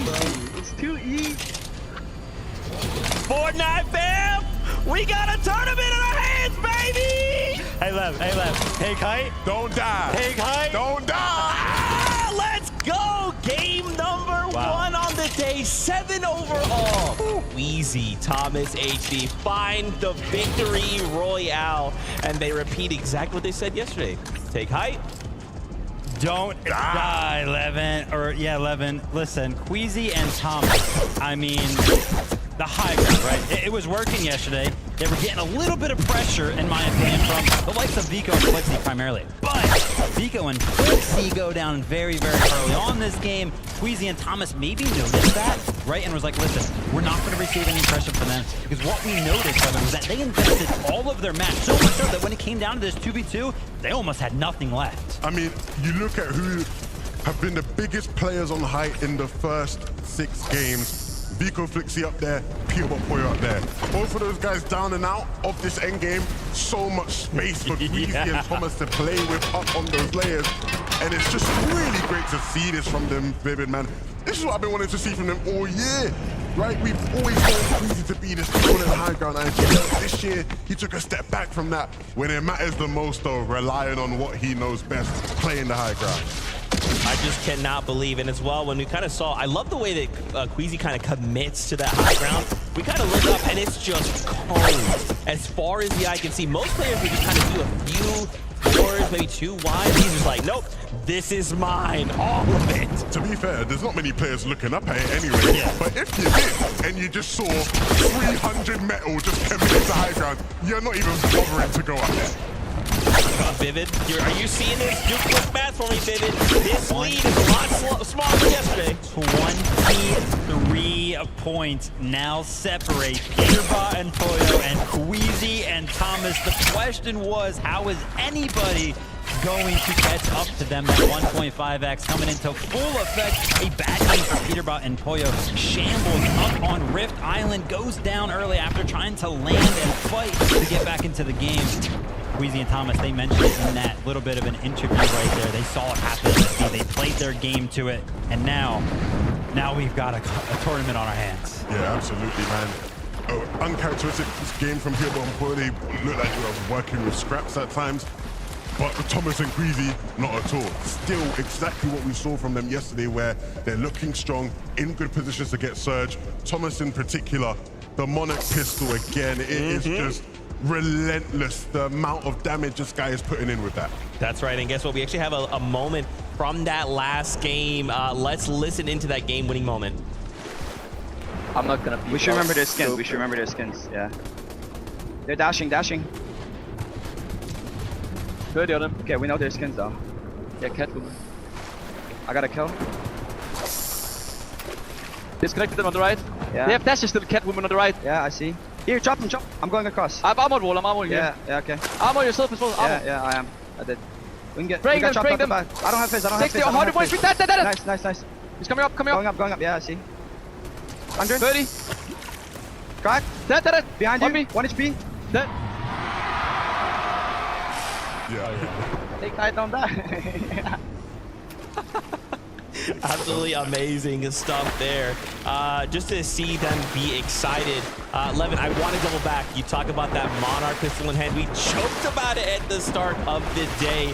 What kind of damage are we actually putting in with this? Let's take a look at the numbers. Who do you think is going to be leading with the Monarch pistol? Surprise, surprise. No surprise at all. Thomas HD by far and away just crazy with it. Again, if you know anything about Thomas HD and metas of previous years, it would have been the sniper rifle where you would have probably seen him be the leader. He's replaced the Monarch in that sense and is doing the big damage with it, and it's a big part of their success this weekend. Love that from you, Levin. Honestly, I saw a little bit of a shot right there that we were getting on the stage. It was Thomas and Queasy, right? If they actually turn around in their chairs, guess who's right across from them? Peterbot and Poyo. They were actually staring each other down up there. And they're like, hey, listen, it's game on. That's right. Let's talk about Peterbot and Poyo here for just a moment. Very uncharacteristic out of the duo, right? They obviously had Medallion. They had mythic items in hand, but we kind of go up to Rift Island and they are just in shambles at one point. No materials, no shield. Well, the big thing for me was that Peterbot and Pollo, they're kind of used to getting the Rift Island uncontested. Usually there was like one other team that was up there yesterday. Sometimes that was kind of just based on the side of it. But we actually saw 2 other teams up there that were interested in even capturing the Rift Island, right? And once we tuned in with them when they were actually up there on the Rift Island, I think they were only like, what, 60 damage above? And usually that's like 400. That's literally what I was about to say, right? Where it's like, they shouldn't even have to rely on going to Rift Island to be getting their damage. Usually they are much higher before that. I think we're already seeing some changes in the way people are playing around that area of the map in the mid game, and they're clearly struggling with it. They're gonna have to figure things out, and fast. That's right. 3rd place, Trulex and Chicho just rising up the standings. They're holding that 3rd place. And to think here, Trulex had to do this as a solo player. He has to play heals, but in those moments with this multiplier, those placement points make a difference. Absolutely. It's exactly what you expect Trulex and Chicho to do. To be honest with it, a bit unfortunate with how that game sort of panned out towards the end. They were doing a good job on some of those mid to low layers. They get cut off, right, on low ground. And usually if you get cut off on low ground, it's, you know, it's possible to reclaim it. The problem was the team that cut them off used armored walls. So they're pickaxing through armored walls to try to get out of the storm. And again, they just lose too much time. It forces Trulex to use those medkits earlier than they probably would have wanted to. And that leads to the end of their game. A top 6 ain't bad, but that could have easily been another top 3 for them. No, but it was super, super good for them, right? Because coming into the day, remember, they were one of those top 5 teams, and we saw actually multiple of our top 5 teams go down. Those being Vico and Flixie went down early. Again, obviously Peterbot and Pollo went down early, but another one was Acorn and Cole that also went down early. And I think me and Levin, we noticed something very, very fast that game. They were uncontested. They were contested for all 6 games yesterday. So that big switch up could be affecting things largely. Those ripples making a difference here. Every little thing can change an outcome, but it is that time. Game number 8 is being ready for us. So casters, on over to you. Yeah, it does seem like being uncontested now is starting to work against some of the favorites who are up at the top. Yeah, and for the teams that are having to essentially switch up their strategies, one thing we were noticing, you pulled up something rather interesting from socials. Swizzy even giving the shout out. I will seriously do my best today. So match number 8, let's see if he's got it.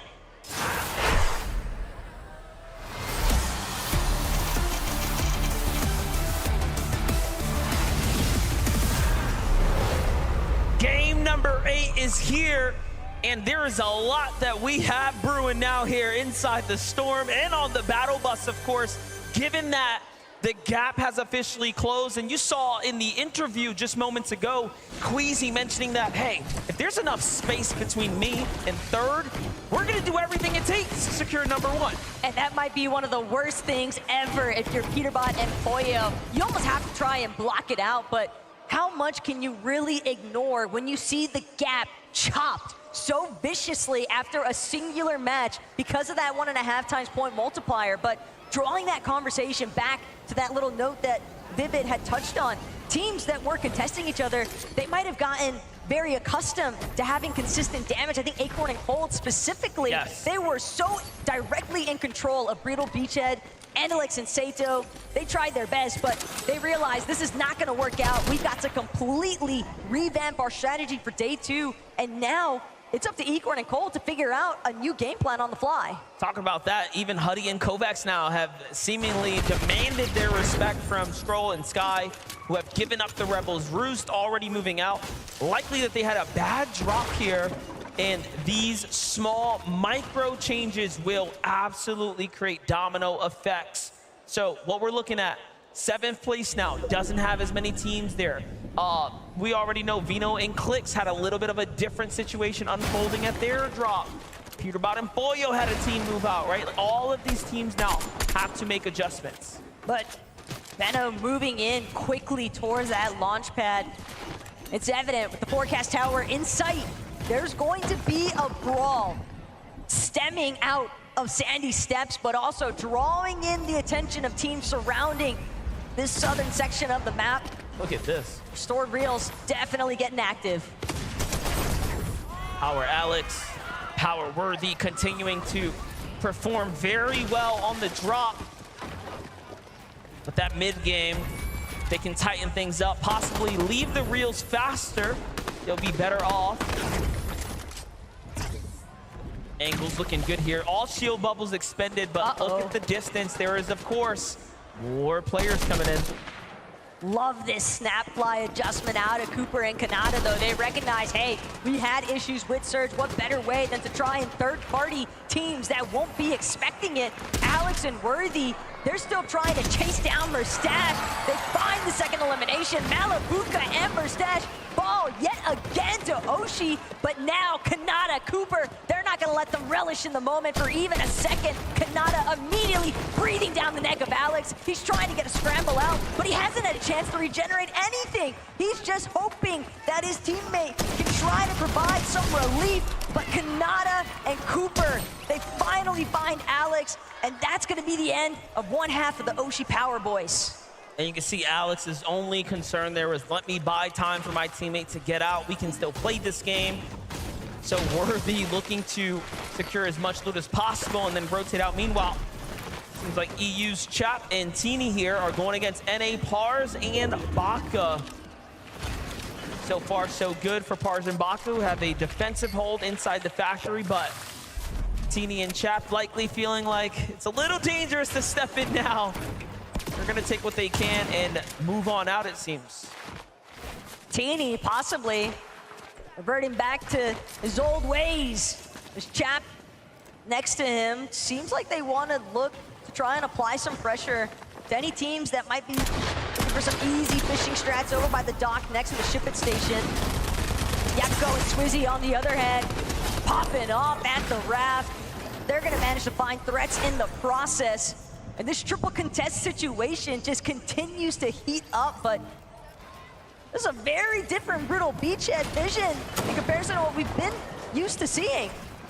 Yeah, we got Cow Gamer, Haman here now, up against Andilex and Sato. Nicely done for Haman, finding Sato with a big elimination here. Now Cow Gamer has to win his ones, going toe-to-toe for the shot there.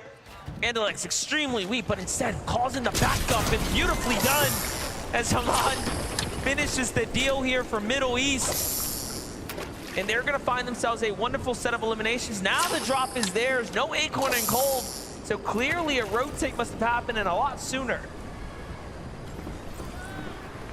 They're not the only ones countering some slight adjustments to the new cast and rotation strategies early on. Vico, Flixie, next to Buga and Aviv, but at the same time, some damage was clearly applied. Whether that came from Buga and Aviv, didn't necessarily get the chance to see, but Vico and Flixie are now inside of the cemetery, and there's a very high likelihood that they're just looking and waiting for the opportunity to make a play for the weapons bunker nearby. A little quick highlight here as we walk away. Unfortunately, King and Phaser gonna be some of the duos caught out. Old risky play walking into a building and a team sitting in the attic. Can you do? It's almost like how we saw Huddy and Kovacs sitting inside of a bush in match 7. I think a lot of these players, again, you don't really want to get messy. You don't want to cut any corners. You've got to make sure that you are checking every angle, proceeding with caution every step of the way. Otherwise, you might just find yourself off guard. Braids completely exposed. Huddy had the overhead view, but didn't manage to connect the shots. Still like this angle here. Plenty of gas in the tank here for Huddy. As he slides out, Visual and Braids put up a great fight so far. Huddy opening the distance here, still keeping tabs on the opponent, making sure the teammate doesn't find too much of an angle on him. And then you have in the bush, in the distance, in the base, Buzz and Epic Whale just listening ever so closely. Meanwhile, Peterbot and Pollo making up for match number 7 here in match 8. Trying to farm and fish for tags, right? This is their biggest problem in match number 7. Now that they're uncontested, basically didn't get those early fights, right? Things have gone a little bit differently for them. It's becoming a lot more difficult. It's the same for Clix and Vena, though. They've seemingly been surrounded. We knew that there was going to be a lot of foot traffic coming through this area based off the forecast tower spawn, but with Peterbot and Pollo seemingly in full control of that.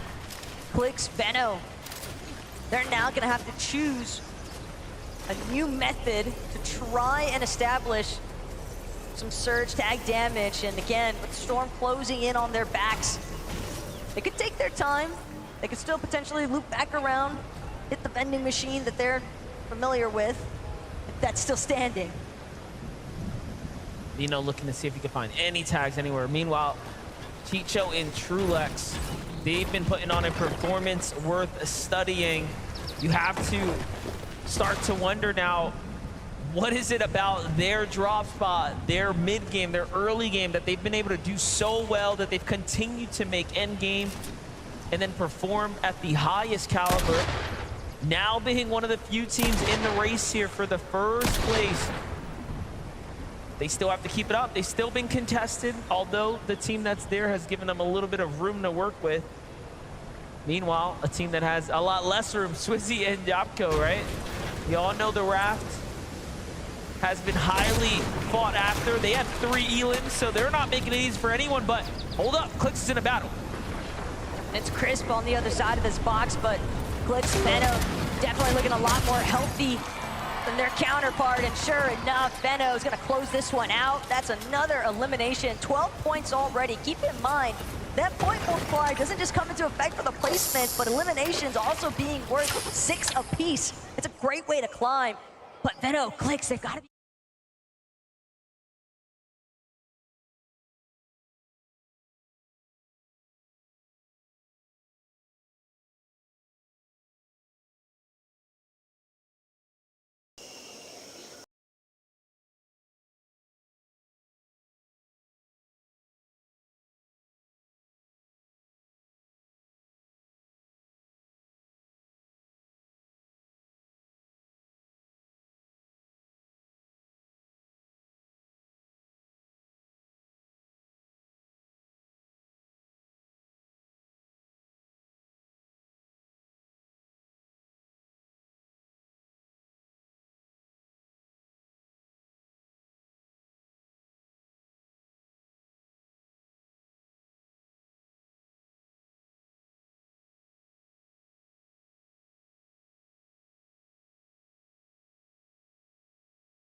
And we heard it even in that last interview that Adam just had with Queasy and Thomas HD.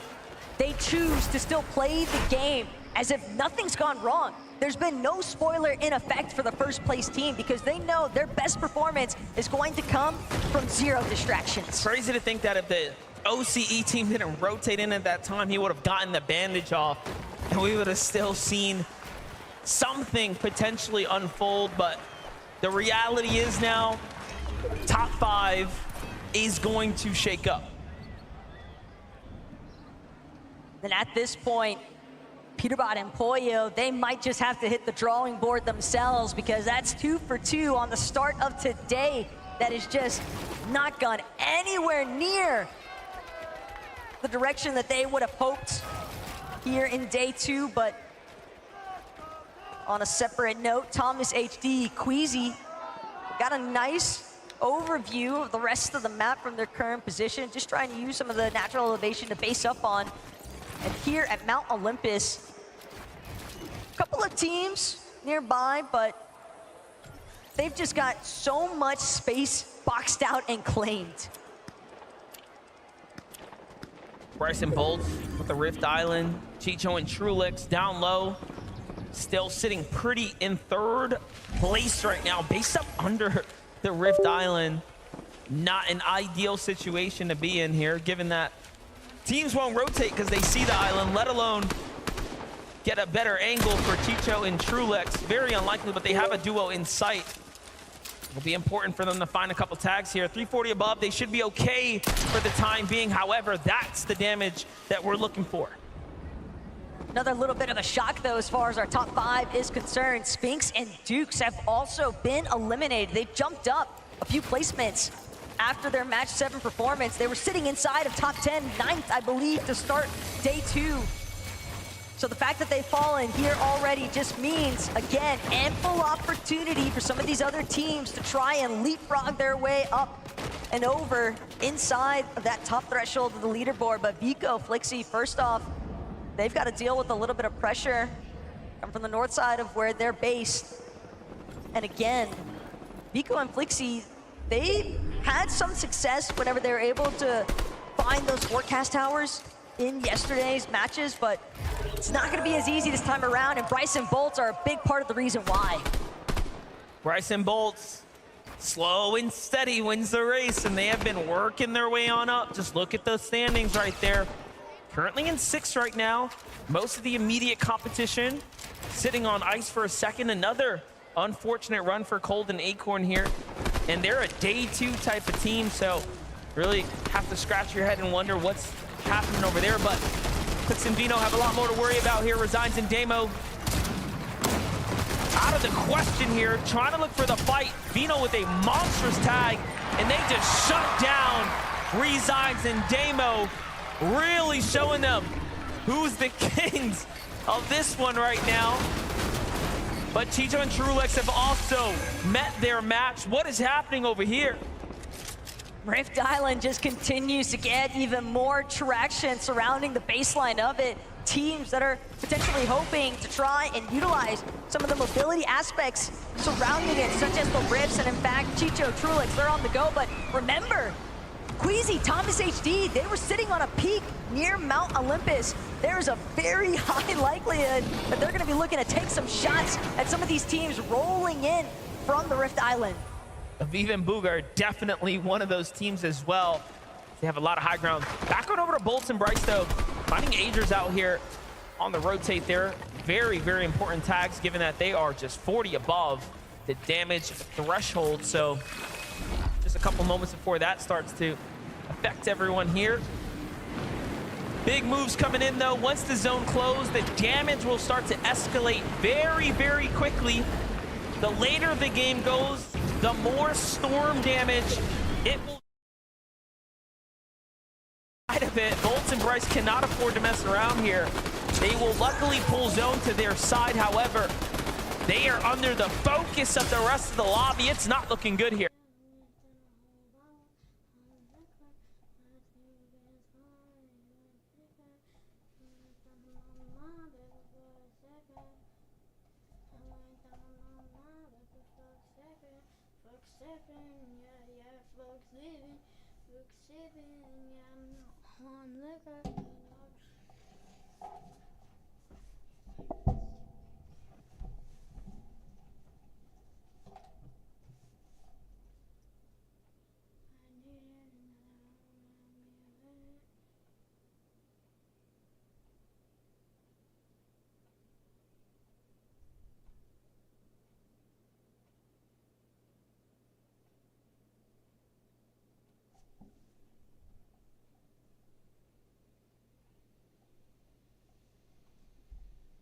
And have the lake houses going from all the way here. Would be cool. I don't think you can fit lake houses anywhere else, if I'm being honest. Would be a nice addition, just because, you know, who wouldn't want to live by the water? I know it's like a lake surrounded by rocks, and it's not... ERLC isn't the most It would make sense. Alright, now I found some cool photoshops that could potentially be included in an update. So I might as well just show you these anyway, because they're pretty cool. Here we have Pong the Dumb. He makes a lot of the ERLC photoshops, and they're really cool. I mean, he made this one of a box truck, right?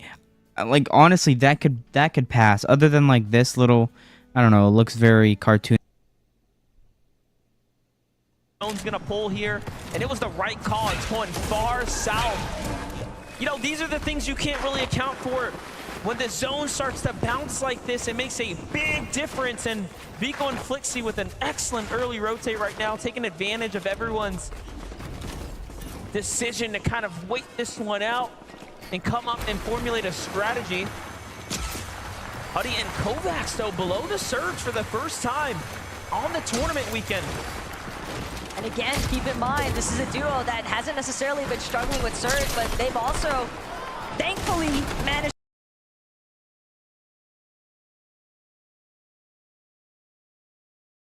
above 127 now on that damage threshold, but they still got to make this rotate happen. They're trying to build up. They just expended their last underworld dashes, and now the focus coming back their way as they try to scale this hill face. An armor wall is going to come out, and Kovac just seeing if he can remain undetected. This is so impressive by Chicho and Trulix. Chicho's going to fall here to the storm with the refresh, which is so unfortunate, but they've managed to really...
Oh shit. I don't know if y'all can hear me.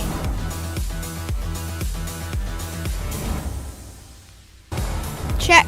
Can you hear me? Can you hear me? Can you hear me? Can you hear me? Can you hear me?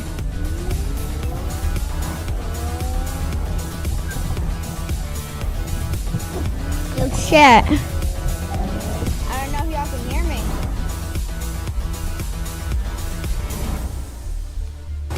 Check. Can you hear me? Can you hear me? Can you hear me? Can you hear me? Can you hear me?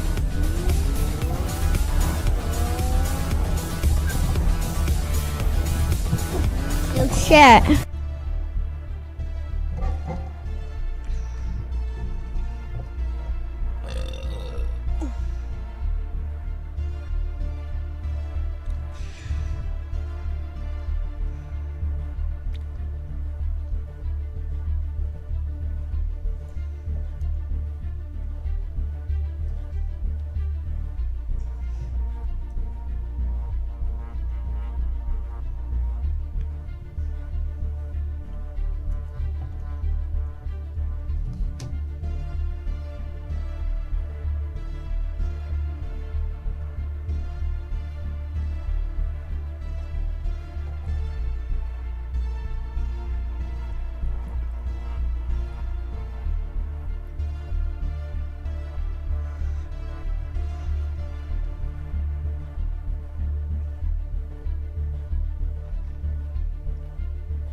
Welcome back to the FNCS game number 2 on the day, 8 overall.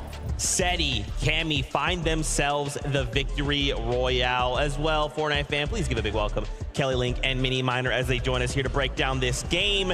I cannot believe how insane this game went for the duo. I mean, when we saw kind of the new season, we thought, wow, low mobility. This really seems like this could be Cammy and Seti's season, especially when we had the lackluster performance from Major 3.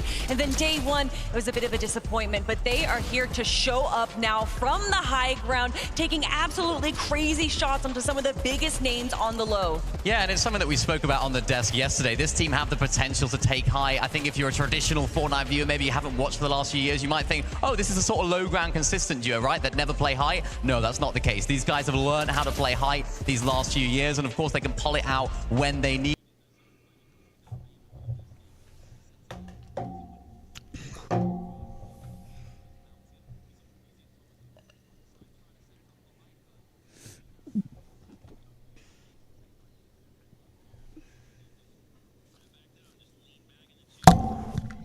Back when I was younger, back when I... What's that? Don't move. We'll be right back.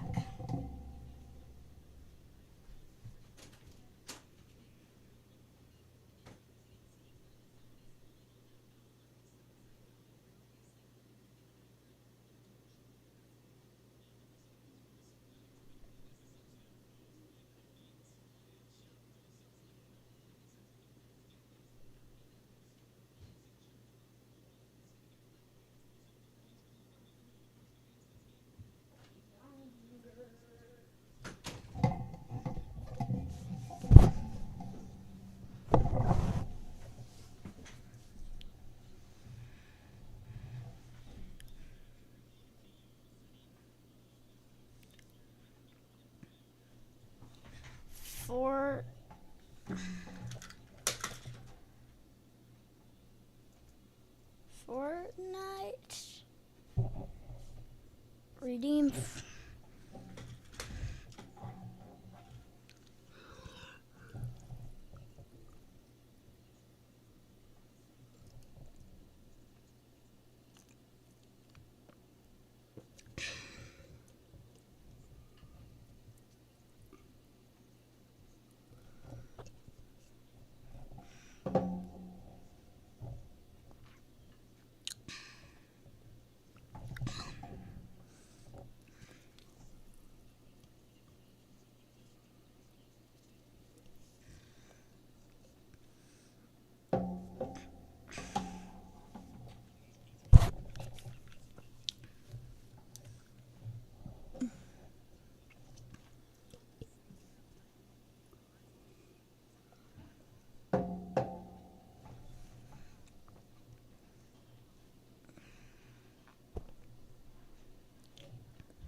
How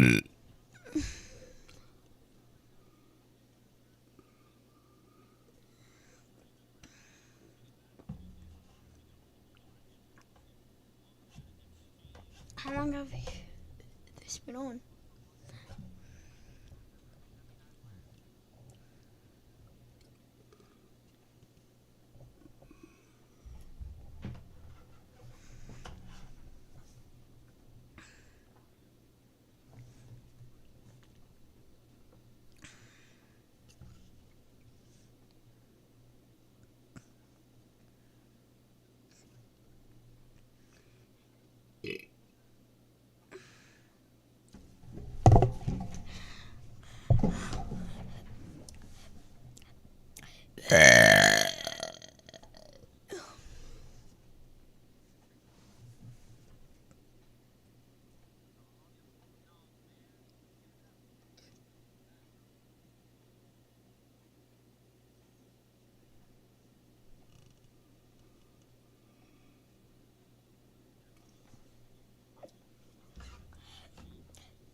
Just 30 minutes to do. There's still about an hour and 30 minutes left.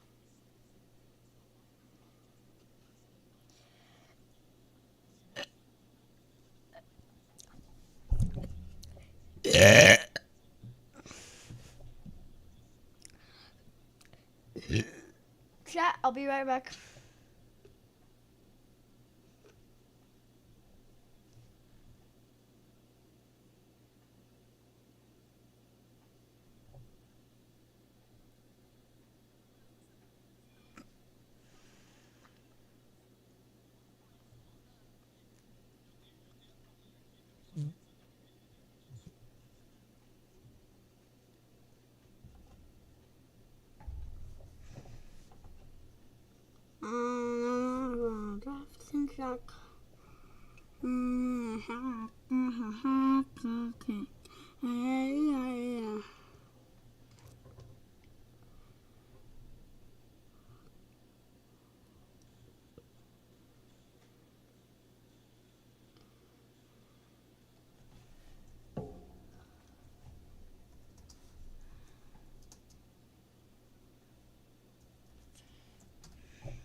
Swallow.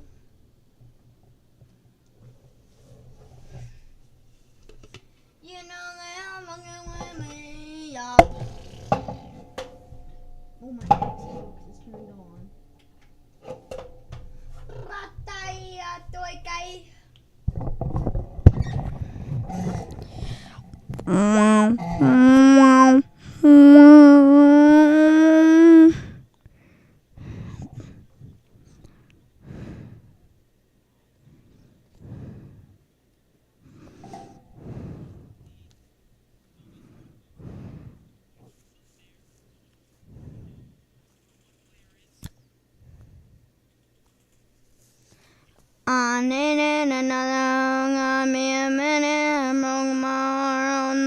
did it, sipping.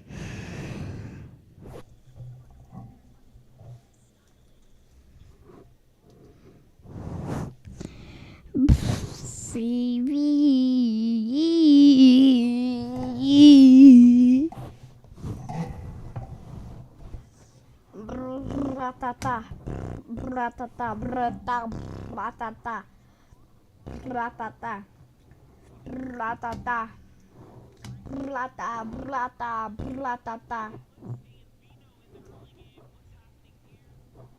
bratata.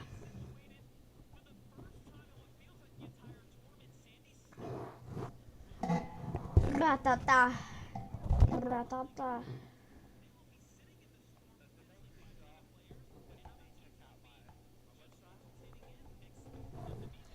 Got the blap. Rata.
You know they all fucking with me.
Don't break my key.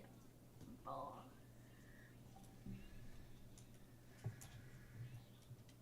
The key cap.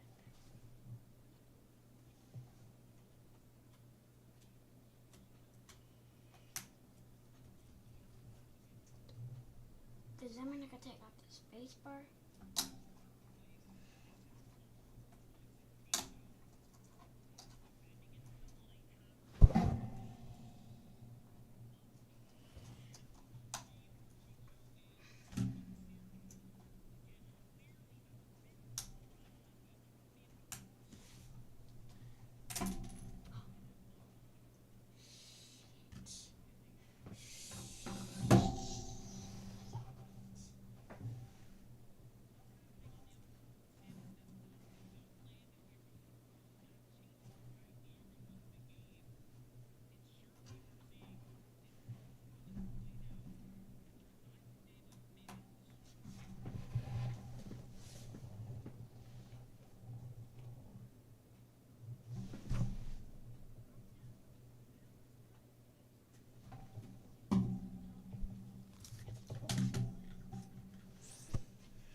the FNCS tournament's going on, right? I'm gonna fuck your mom.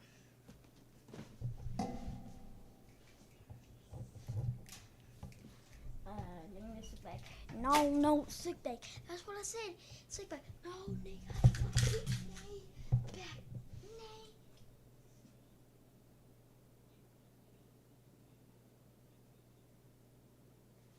What? Oh, his reset.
Gosh, I'm on my knees. That's how it be going.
risking that.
Huh? Where?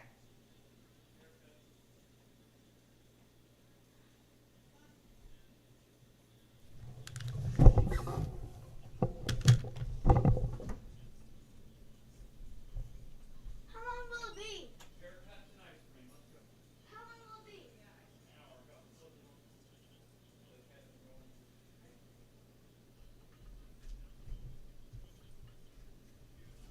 Hang on.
stress eating right now, bro. This got me hyped.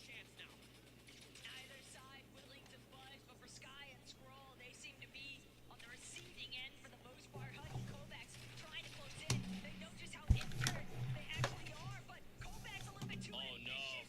Sky, Scroll, they're gonna find the first knock. It's exclusively up to Huddy to keep that podium finish alive. It's not over yet, though. Huddy is way too healthy, and they recognize that this can go either way. Given how consistent he's been, beautiful tag right there on the duo. Wait. Second, surely he can. Something else, it's The possible. damage has been done, and he's forced onto the back foot, starting to run out of mats now. Armor wall comes out. But no, they're gonna full heal. Really dicey Nah, there's no way 1v2s. There's only so many ways that Huddy can actually choose to escape from this current position, however, and Scroll recognizes that fact. Some of our teams. Wait for the cameras, I'm gonna more craft, yeah? I just know the streams are going like, is Queasy gonna do it? Is he gonna do it? Come on, bro. Fist bump, man. Give me a fist bump, bro. Don't leave me hanging.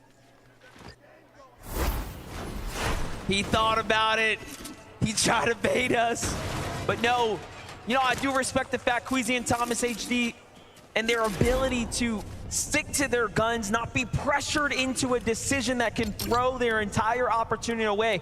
They've known that Peterbot and Boyo have not played perfectly today. However, when Peter has been online, when Boyo has been online, it is just incredible to witness clearly the clutches that he's put down today have proven just that. Even when Poyo hasn't been there, the level of support that he's been able to provide for Peterbot and just fully trusting in his teammate, Peter, to clutch up every single time without fail.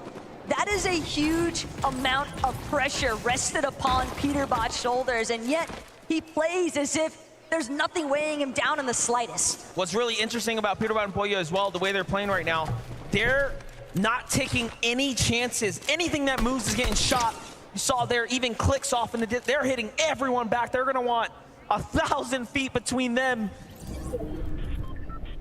And of course the trophy for now, but Ping and Wox here on the other side have been flying their way up the standings, truly earning their mark, making their mark here on the Globals stage. This is the Grand Finals Match 12 action happening right now. Yuma is gonna get his tournament cut short now. Wox has to clutch it up, but no!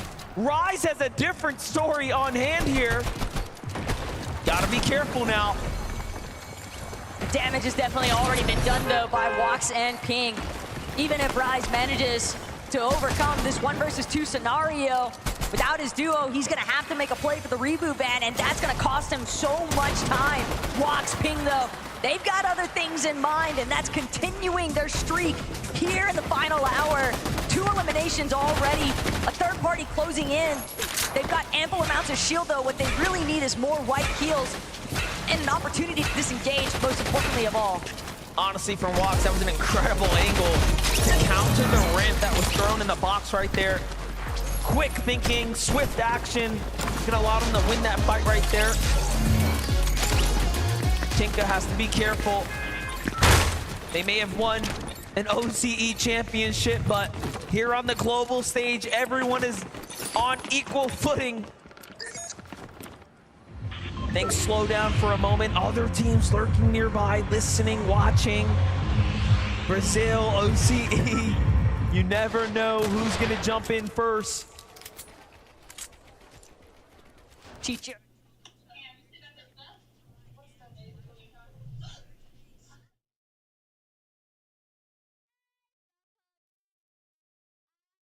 Doomstar, keep in mind that's likely going to be Epic Whale, Muzz, Ritual one more time, having to deal with Trulex and Chicho's affairs, but Chicho, Trulex definitely trying to be wary. But shots found their way from the flank positions, and despite how high up they managed to build these surge bases, would still be vulnerable when you got these open edits. No shots returning just yet, though. Everyone almost in position for good reason. Sphinx and Dukes on the other side, playing the Storm right now, trying to, of course, secure what they can here. What a performance from Dukes this weekend here. Again, flying straight up to the top, not really looking back after making the top 5. He has just been so consistent with Sphinx. A duo that honestly we didn't even see coming out of nowhere. Back on over to Vico and Flixie. The Railways pushed out very early this time around with this far western pole.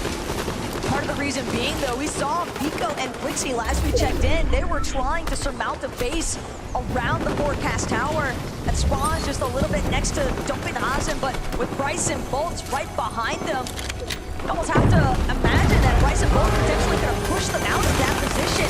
Jack and Teeny on the other end, they're trying to deal with the likes of Ed and Versa. Extra drone action, only going to continue to pick up. There's a lot of motion that both players are making. And they're on the outside of the zone. Granted, they have plenty of time to work with.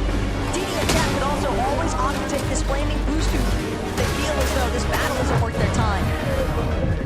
Definitely are like trying to get out of here.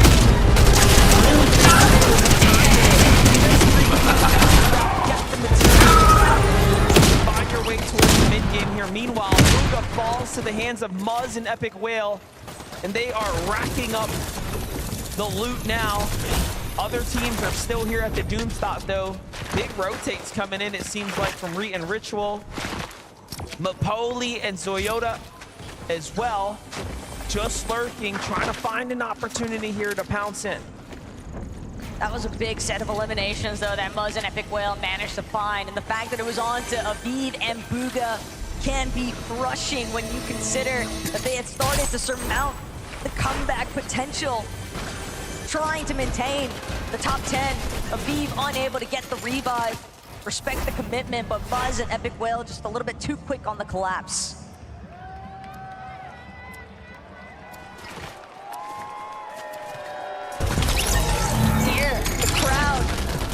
Cheering as Thomas, AP, and Queasy come into view one more time. They're heading straight for this weapons bunker south of the Nitrodrome, and there's already company nearby. Instead, they might opt to pivot, take this flaming boost tube instead, Flowberry Fizz, and it's a fast rotate. They're on the move right now, Swizzy and Yapko as well, just outside the Grim Grate. Trapped in between Murstache and Malibuca in the distance. A bunker here, of course, being the big upgrade to their loadout. The fact that they get this bunker completely uncontested makes a huge difference as well. Yapko with a single elim right now, starting to cap out on material. This is where focus will start to shift into where do they want to base down for the mid game. Jumping in with Boyo and Peterbot. You can see who's on the way here without giving it away. There is a very clear, determined play in motion right now to intercept this duo. At the same time, though, you gotta time it right. Queasy and Thomas know Boyo and Peterbot, as long as they have Emma Frost reveal medallion, every 50 seconds, that marker is going to go out. It is essentially full view of everyone surrounding you, and a big credit for as to why Peterbot has been able to find those 2 solo clutches for the victory royales here today. Thomas HC is going to take a lot of damage there. It's time for Squeezy to possibly step up here, but Bach and Pars just going to back up, play that high ground, play that angle. More tags from behind. This is a huge setback now for Queasy here, forced to heal. Loadout looking pretty scrappy as well, given that they don't have big upgraded weaponry, right? They could use a bunker, they could use an elite chest or something. They definitely need something. They've at least got backs to work with, though, and that could be the ultimate difference maker. Rift Island spawning off in the distance. Kashoro, Keiki, but it's Pollo and Peterbot that'll be first to the top. Capture point in sight. And with the control of Rift Island, nearly underway. Pollo, Peterbot from this position sitting just inside of the zone as well. Their next intent likely going to be to just fully restrict the flow of this lobby. And it's almost easy for them to know where the Rift Island is going to spawn. They have the forecast tower. They know where the next zone's going. Obviously, the island's going to be in it, if not extremely close like it is right now. So it makes sense. Pollo and Peterbot are isolated here, and they will be for quite some time. This is, again, probably the weirdest Rift Island we've seen off on the western coast. And even worse still, it's just a little bit above a weapons bunker as well. With that in mind, Peterbot and Pollo know teams are going to want to get drawn towards that weapons bunker, but trouble afoot here for Vico and Blixie, incredibly low. Vico dropping immediately the ultimate low ground. It's a risky play whenever you opt, try and glide in, but Casper, Prism on the other side of these walls, and they are looking for an opportunity to take this team out. Taking walks in a fight right now, continuing to key the lobby down. They want to jump up into those positions, and now they fight their way into 5th here as they're ramping it way online right now. Vico and Flixie next door to Casper and Prism. Paper and Victor V looking inwards, trying to see what's happening here. You have Kanata and the reigning champ, Cooper there as well. Very, very contested spot here. Meanwhile, Bolts and Bryce, who are our 5th place team coming in, but now slipping down just nearby. For Bryce and Bolts, they're still slinking around restored rails, and they can hear all of the action, all of the shots being fired just west of them, sometimes a little bit south. Bolts, Bryce, scavenging everything that remains here inside of restored reels, but if anything, their primary focus is exclusively on just maintaining a strong placement to close today out.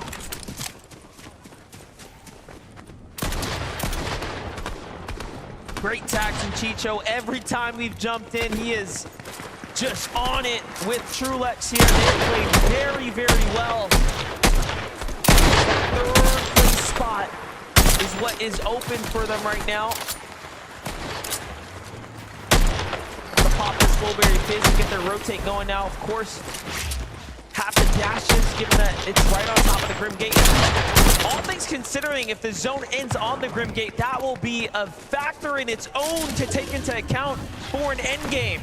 Well, don't count it out just yet, because we're seeing that river of sticks get further and further into the heart of these zones. Clix, Benno caught up currently with Malabuka and Merstash. From one side of the map to the next, Merstash, Malabuka know that they're going to need some elimination points as well.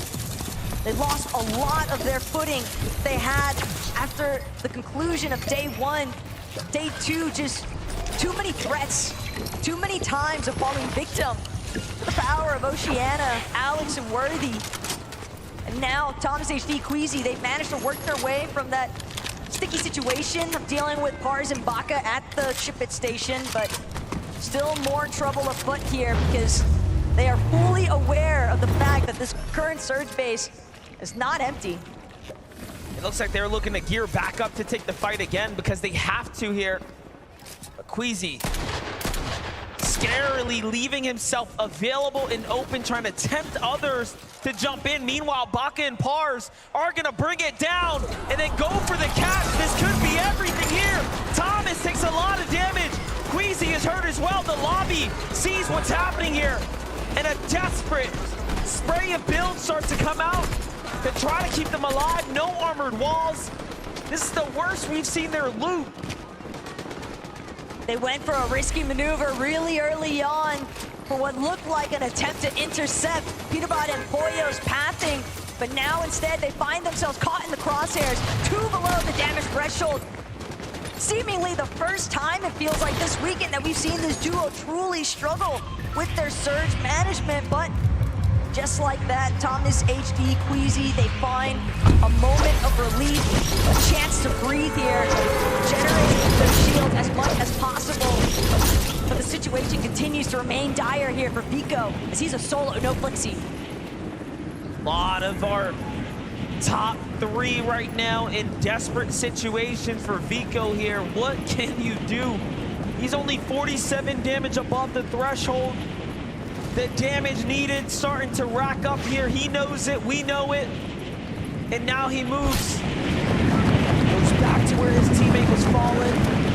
Trying to get a little heal off here. And he is missing every opportunity to rotate. Thomas and Queasy have to go for a fight here. But no! They get caught and taken down! And just like that, the tournament run for Thomas HD and Queasy come to a close. Boyo and Peterbot effectively survived long enough to be your global champions. Boyo and Peterbot, they're not even taking a moment to celebrate. It is all business as usual for these two. They want to leave it out with a bang. They're trying to find this last victory royale. Peterbot called it yesterday in interviews on socials. I will get 3 victory royales on the day. Peterbot dancing in the box. He knows what just happened. He knows they have done enough.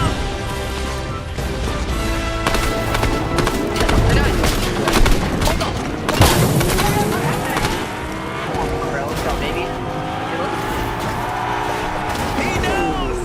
They know! Boyo can't even hide the smile! You know, you gotta think about it. Every single major this year, they have been at the top, including so in the end,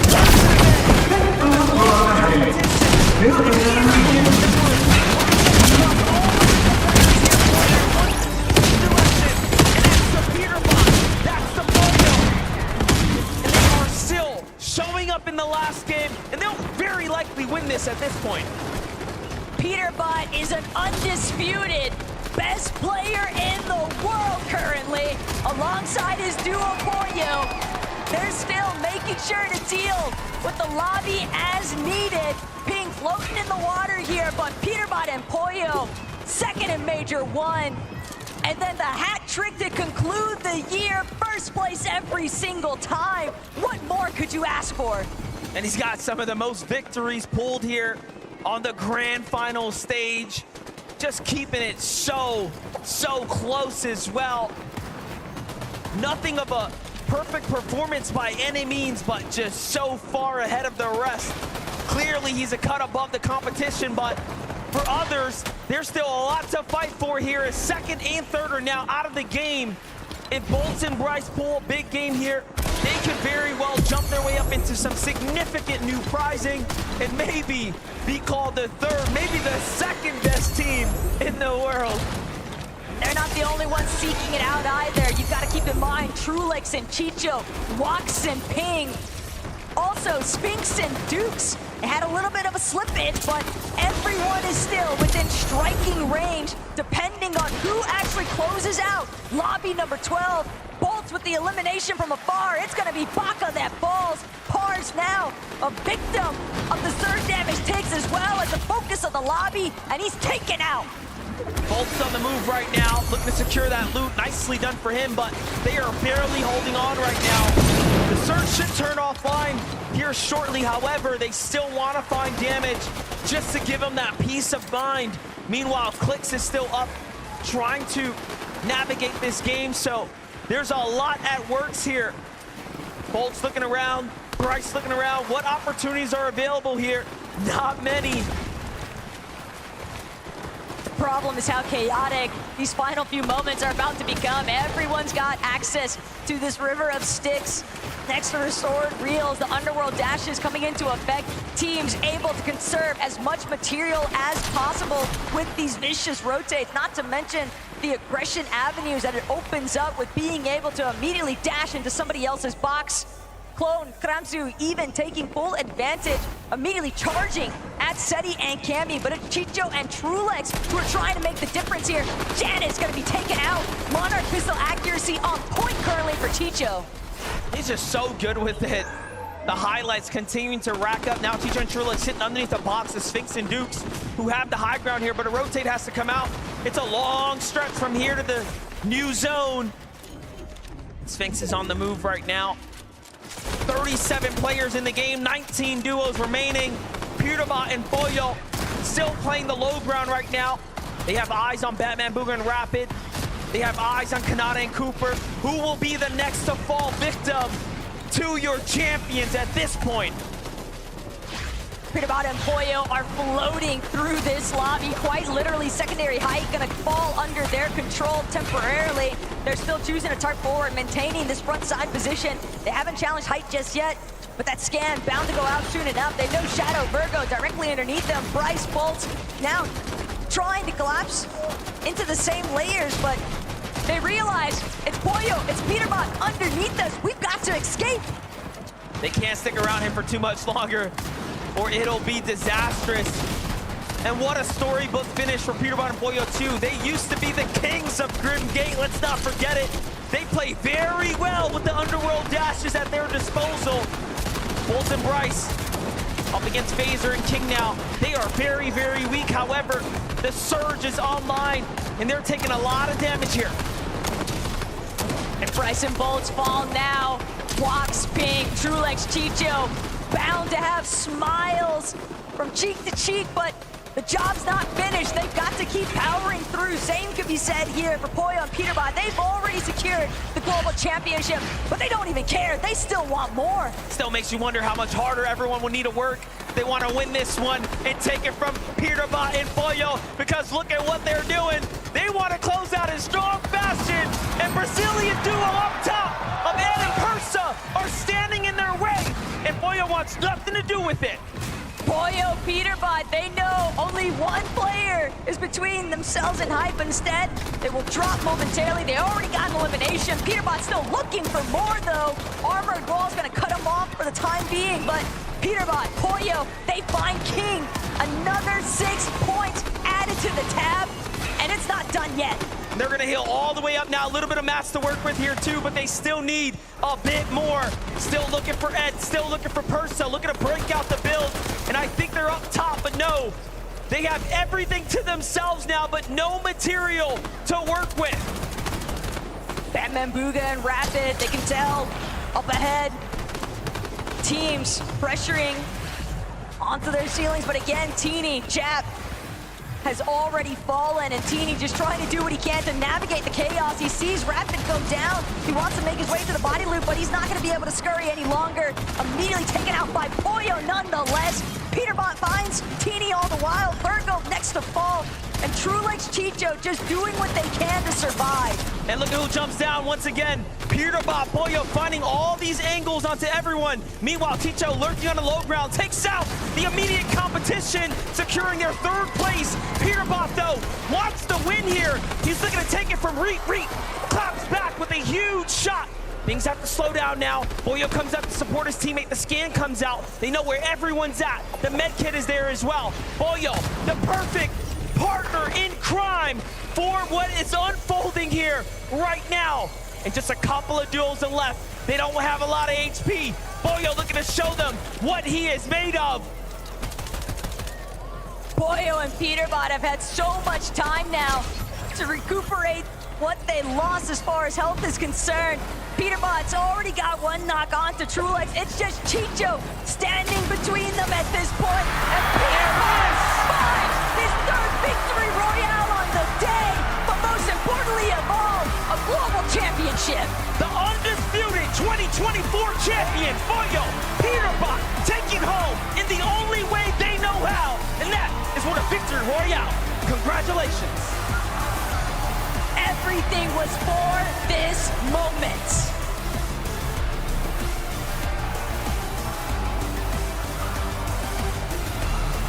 Forward! Would you please give it everything you've got for the FNCS Global Champions 2024, Pewterbot and Boyo!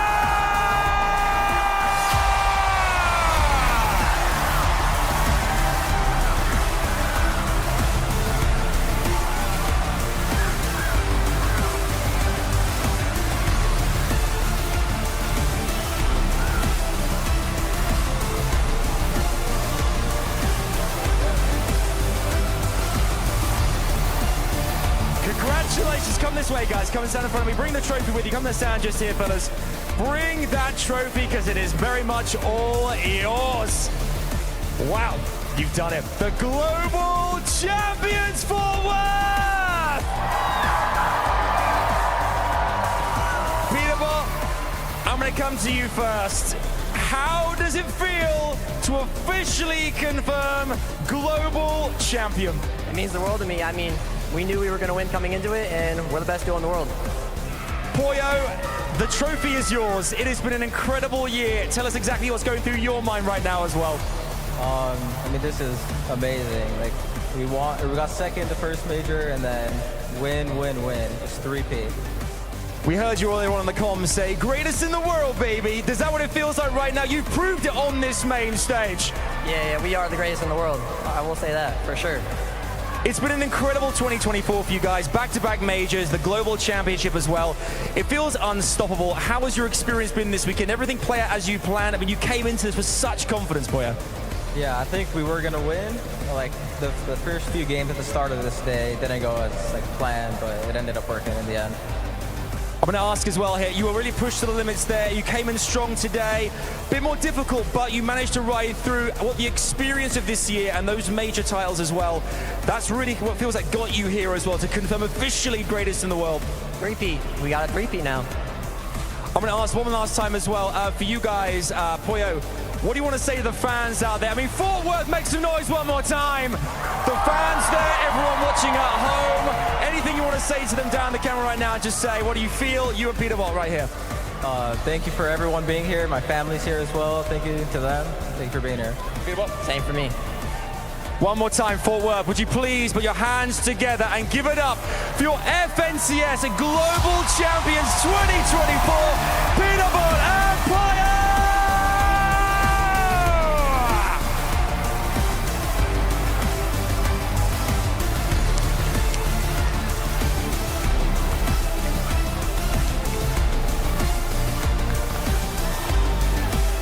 There you have it. After an unbelievable year, Peterbot, Poyo, from a record-setting major number 2 to the back-to-back champions, coming in, defending titles. And now, here in Fort Worth, our global champions.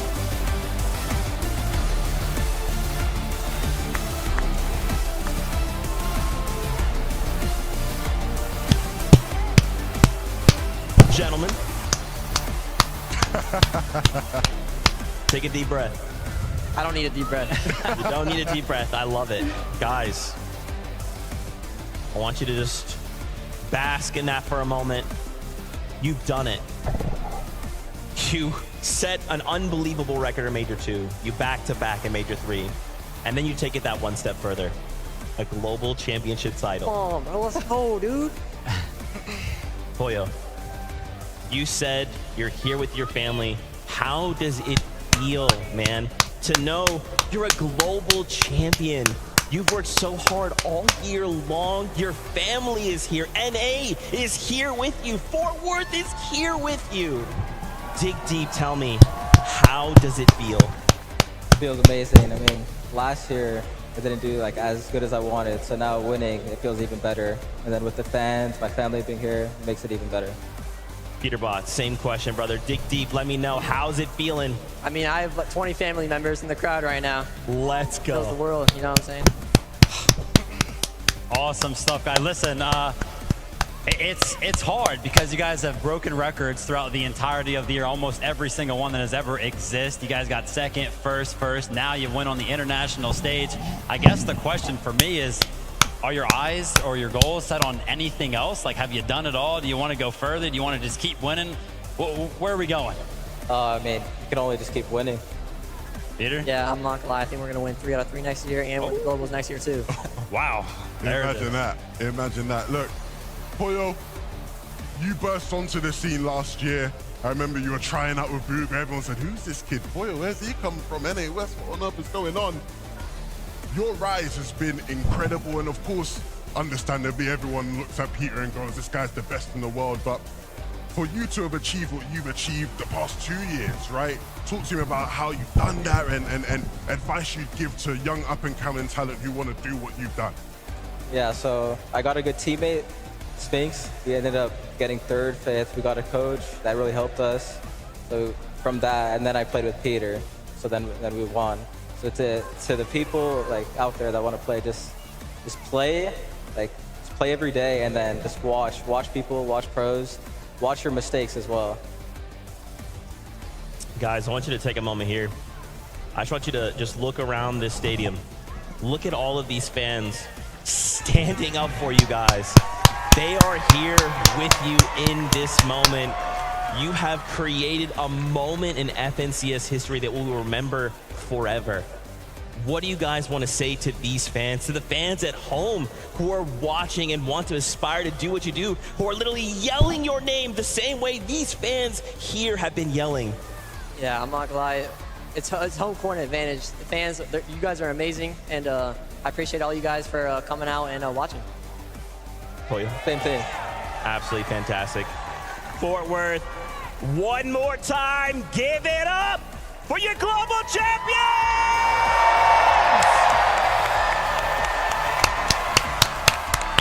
Guys, thank you so much. Grab your trophy, get out of here, go celebrate. We'll take those headsets from you. Congrats, bro. Hey. That's right, go on. One more time, Dickies Arena, let them hear it!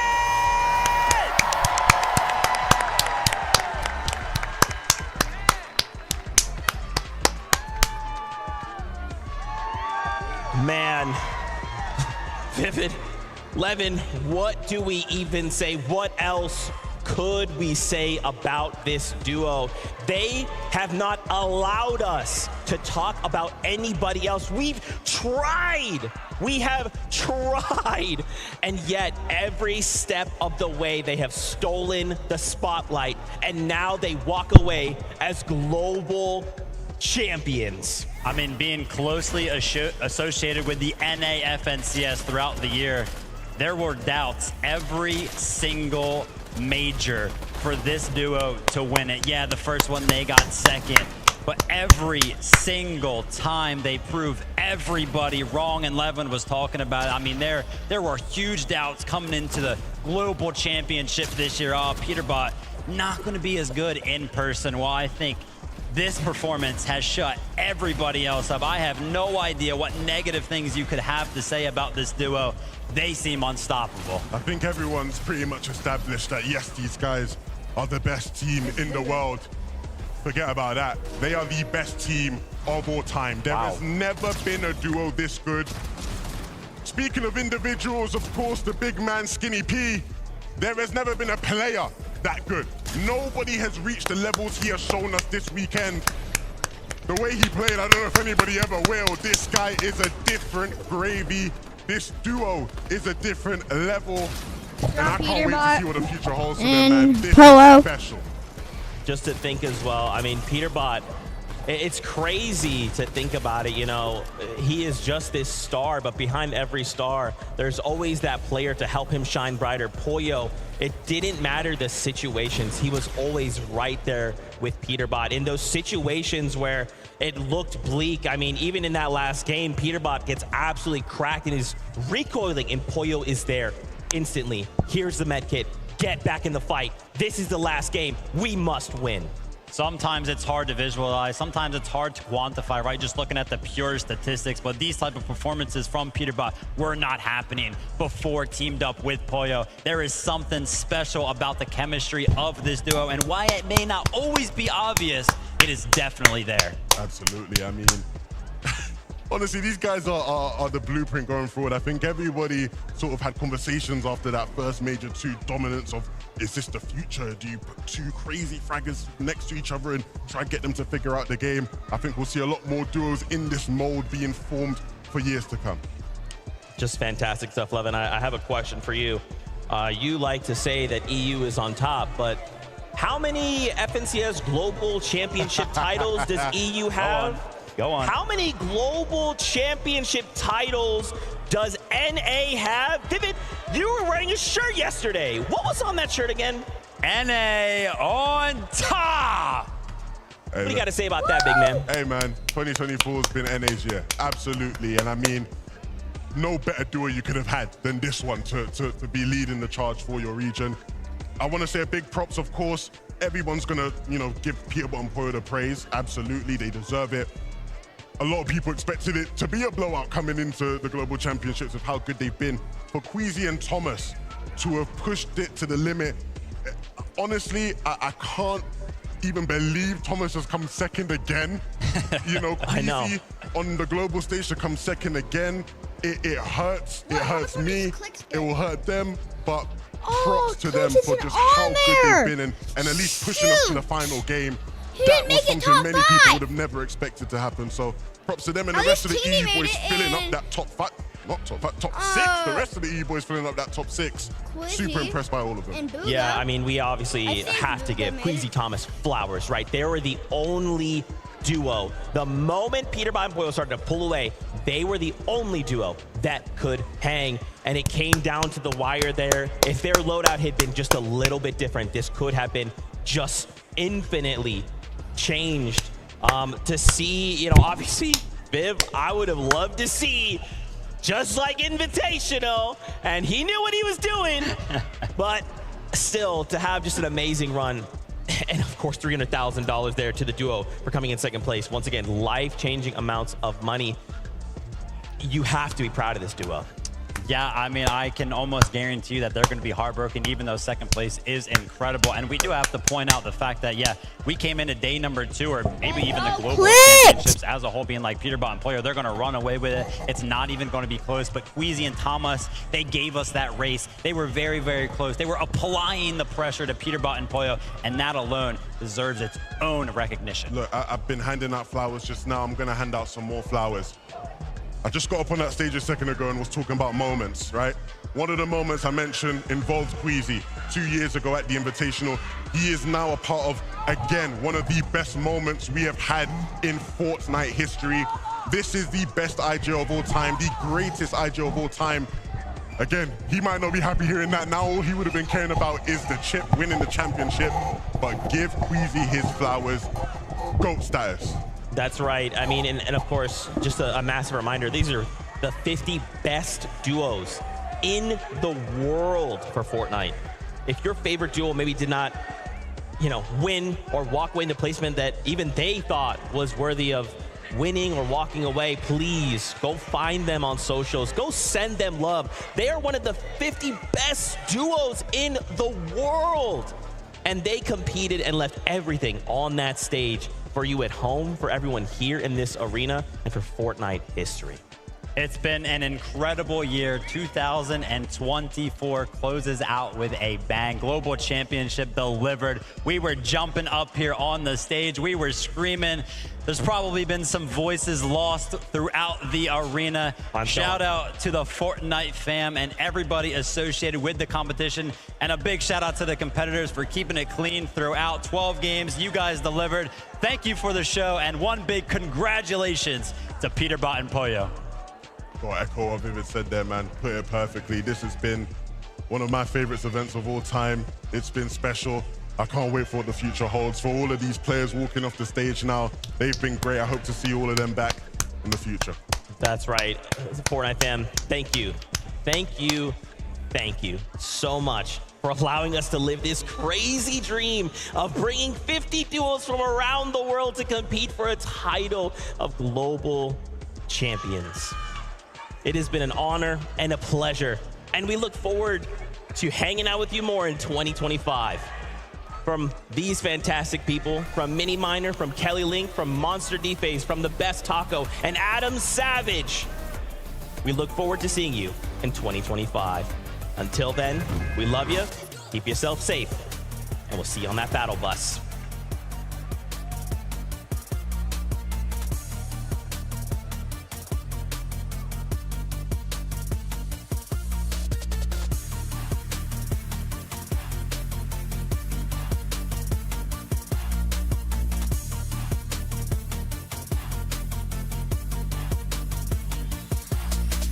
I mean,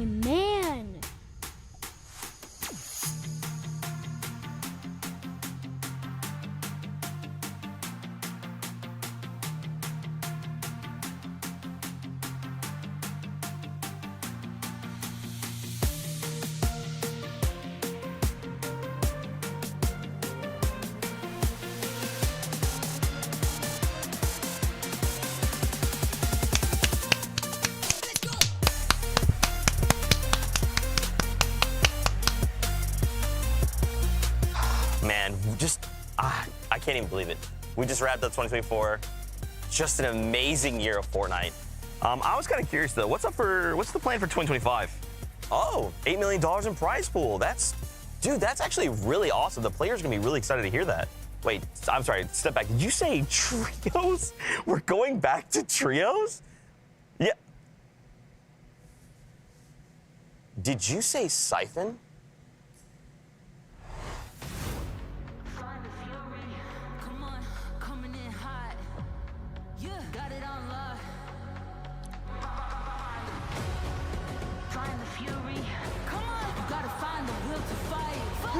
How long was that?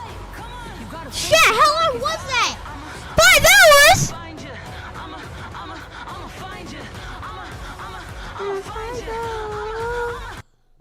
Every time, told you I'm the warning sign. I walk through fire to the finish line. They all missing, I'm immortal. Cyber Trails! Yo!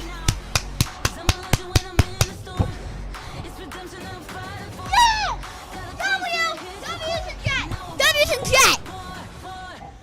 Nah! Cyber Trails!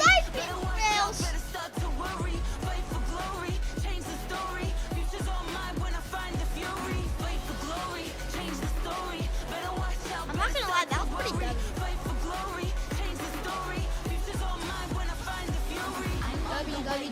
www. I'm about to find their socials on X.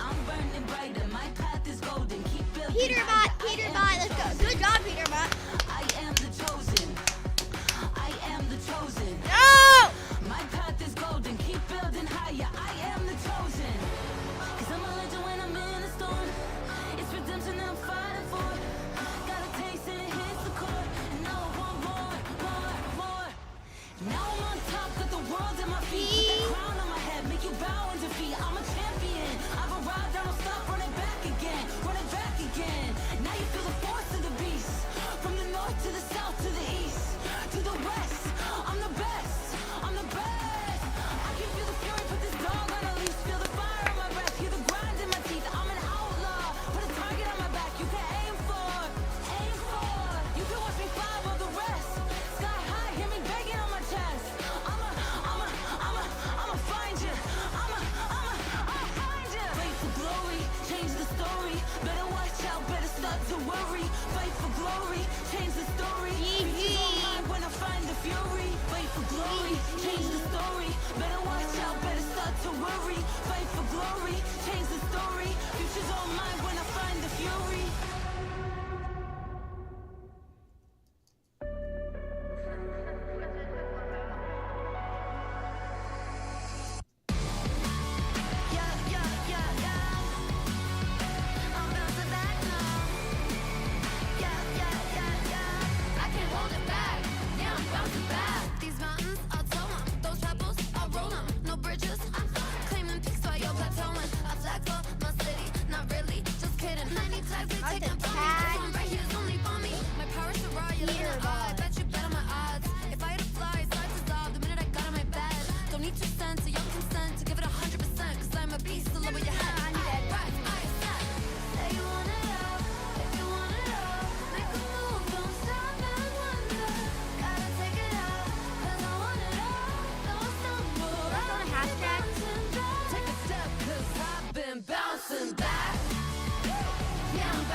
crank up back to back.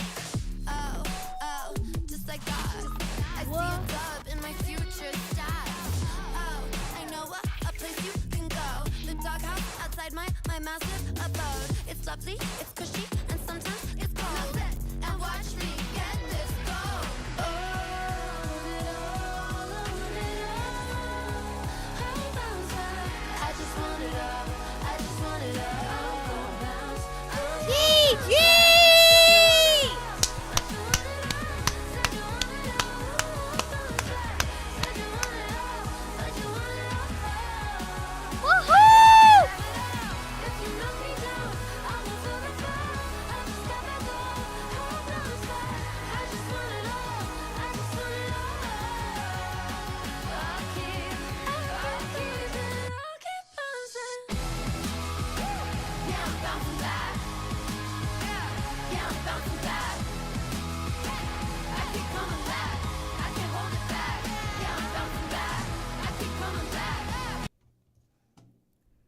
I gotta post it on Twitter or something. Steve's wife signed him up for a 5K, so he trained at Planet Fitness. Now he's ready to run like the... What an insane event, chat. What an insane event, bro. Siphon is crazy. Yeah, that got me mostly hyped. I can't even lie. That looks so fun. I've been waiting for trios to come back, though. I don't like having a whole year of duos or trios or squads or like whatever they do it. I prefer like when they mix it up a little bit more. But yo, trios was hype back in chapter 2, man. There was a lot of crazy moments, a lot of drama because there was 3 players, and it was very competitive. So I am actually pretty excited for trios. 8 million prize pool is crazy. That's what I'm saying, dude. That's like double what we got this year. Double prize pool. So does that mean like cash cups are gonna pay better, or does that mean that like they're just gonna put it all on globals? Because imagine globals next year is like $1 million first place prize.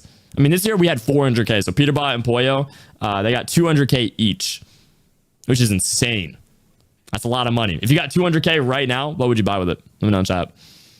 But yeah, Mongrel, Moneymaker, and Asian Jeff. That would be the loudest trio you've ever seen. It's gonna be Peterbot, Pollo, and Clix. Yo, imagine. Peterbot, Pollo, and Clix. What do you guys think? Hey, maybe. Hey, Clix would win, though. Clix would win. I wouldn't doubt that. That would be an insane trio, bro. Halo, you're not looking at YouTube chat? Then how did I, HaloBT, just read that from the YouTube chat? It's almost like I read both chats. Wow. That's more than World Cup. No, it's not, chat. It's not. 8 million is for the total amounts of tournaments, not 8 million first place prize. First place in New York City for World Cup was 3 mil. And the whole tournament was 30 mil total. So, I mean, a third effectively of what World Cup was. I mean, they were dishing out so much cash for that tournament. That was insane. You got like dead last in the Fortnite World Cup. You made like $75,000. Like that's equivalent to winning FNCS in pretty much any region. That's insane, bro. You gonna play comp next year? Hey, maybe, chat. Maybe. I might have to, bro. Siphon and trios. Hear me out, chat. I get 2 pros to carry me. Hear me out. Hear me out. Easy qual to land. Hear me out. I win land real quick. Buy a Lambo. Hear me out. No, but like actually that was an absolutely insane event, dude. Like I said, huge shout outs to absolutely everyone, the players, the casters, the production team at Fortnite themselves. I mean, that was excellently run. There were some technical difficulties, there were some issues, and you know, all that good stuff, but they fixed everything and it went super smoothly. The servers looked like they were pretty good. None of the players were really lagging or crashing or anything of that sort. So excellently ran. Capture the flag, and then we have really another proud of physical. everyone that played today. It was an incredible tournament. I really wanted Clix to win. Does kind of hurt to see him place, I think, like 11th. But can't hate Peterbot and Pollo with the absolute crazy first place. I mean, like that. They cooked, chat. They deserve it, bro. They absolutely deserve it. It was insane performance. Peter clutching. Pollo played so well. Always with Peter. Played well together. They got a bunch of kills. They had multiple games with like 10 kills too. 10 kills against some of the best players, not just in your region, but in the world. That's hard, bro. That's some kills right there. I know if you get like 10 kills in a public game, it's like, oh yeah, 10 kills. But like, those are some of the best players in the world. 10 kills is a lot, you know? Are you moving to Dallas if you won FNCS? Bro. Moving to Dallas tomorrow. That hyped I am on comp right now? Maybe. I'm kidding, but hey. Low key, dude.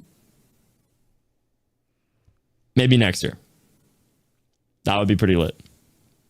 But chat, I am going to end off the stream here.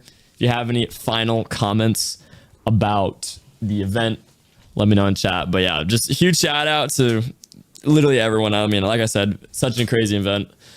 Please give respect to both Peter and Pollo, as well as Clix and Vino, as well as everyone there, especially Thomas getting second. That's kind of rough. There wasn't any cheating. Don't make fun of people. If they got dead last, don't make fun of them. You know, be respectful. Everyone there were the best players in the world. So huge respects to absolutely everyone, as always, you know. And yo, Jaden's with the $100 dono on the YouTube stream to end off the stream. Thank you so much, Jaden's. $100. Yo, massive shout out to you, James. Thank you, bro. Thank you. The donos have been absolutely insane today. I really appreciate all the love and support, man. Thank you, bro. Like, actually, massive shout out to you, James. Like, this stream on YouTube, chat, this stream on Twitch, like, I appreciate and love you guys so very much. I'm very thankful, bro. Very, very grateful. You guys are absolutely amazing. We had almost 6,000 viewers today between Twitch and YouTube combined. I mean, like, come on. What a W event, W day. This is one of the best streams we've actually ever had on Twitch and YouTube, which is insane. So I can't thank you guys enough. Really grateful, man. Absolutely insane. But yeah, huge congrats to all the players. They're all walking away with an absolute bag.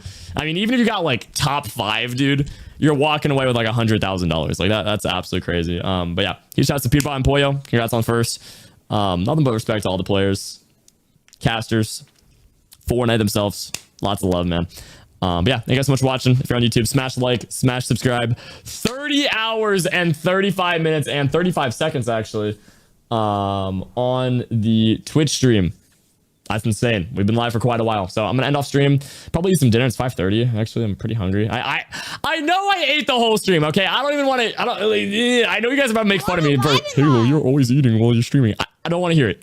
Don't want to hear it. I'm hungry. I'm gonna eat more dinner. But yeah, I think I'm probably gonna have like. What am I feeling? Maybe like tacos or something for dinner. I don't know. I'll figure it out. It'll be lit. But W stream today. Love you guys so very much. W event. W everyone. Lots of respect. Lots of love. You guys are absolutely goated. But thank you so much for watching. And I'll see you guys all live with another stream tomorrow. I'm streaming every day right now.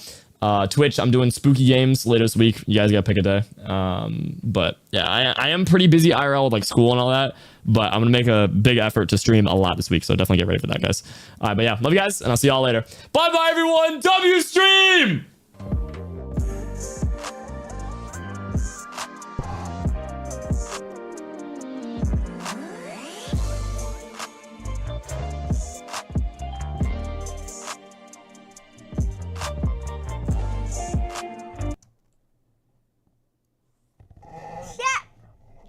That was so amazing. I'm interested. I'm literally about to go scream at my friends.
had almost 6,000 viewers today between Twitch and YouTube combined. I mean, like, come on.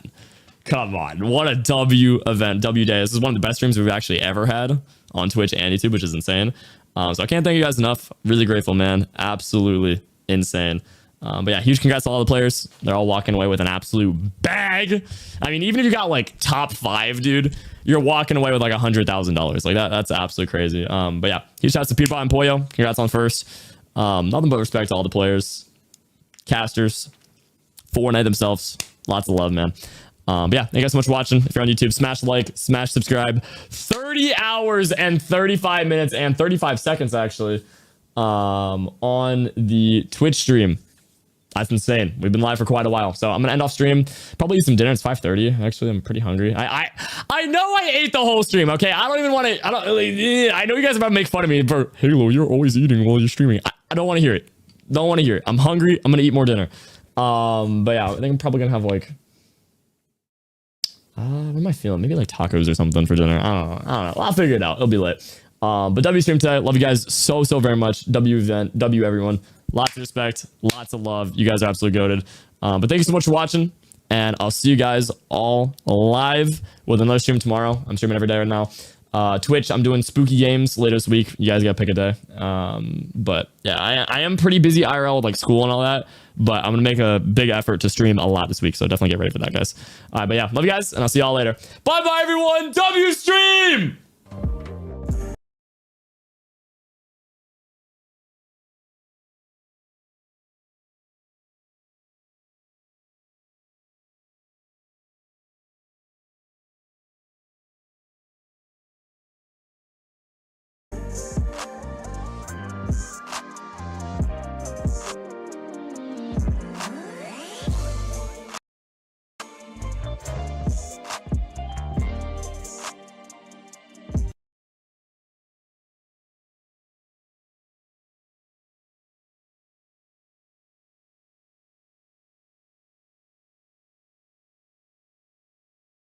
YouTube, smash like, smash subscribe. 30 hours and 35 minutes and 35 seconds actually on the Twitch stream.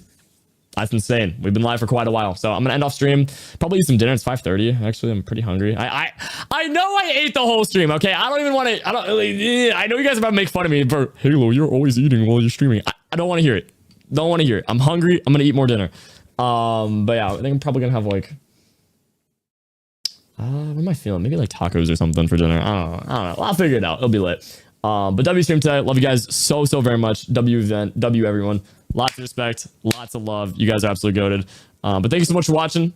And I'll see you guys all live with another stream tomorrow. I'm streaming every day right now. Twitch, I'm doing spooky games later this week. You guys gotta pick a day. But yeah, I am pretty busy IRL with like school and all that. But I'm gonna make a big effort to stream a lot this week, so definitely get ready for that, guys. All right, but yeah, love you guys, and I'll see y'all later. Bye, everyone. W stream.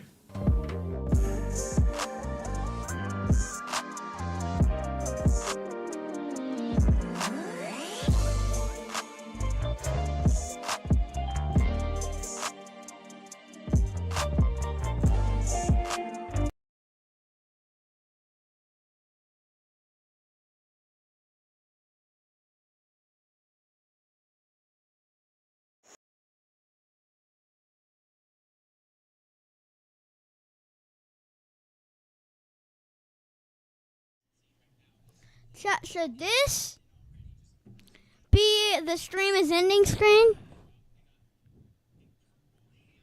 Should it be the stream is ending screen?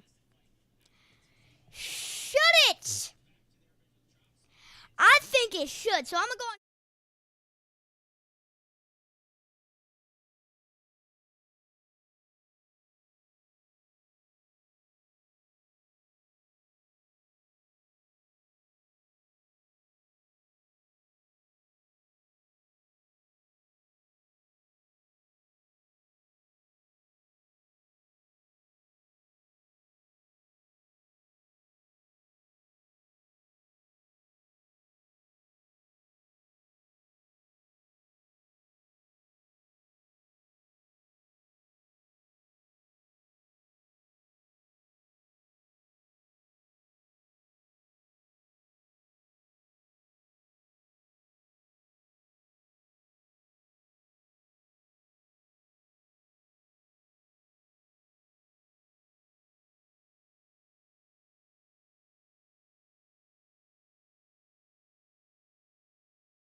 shit, I got ultimate frisbee, so I got to end at, don't make me end on a bad note. I've got to end on a good note.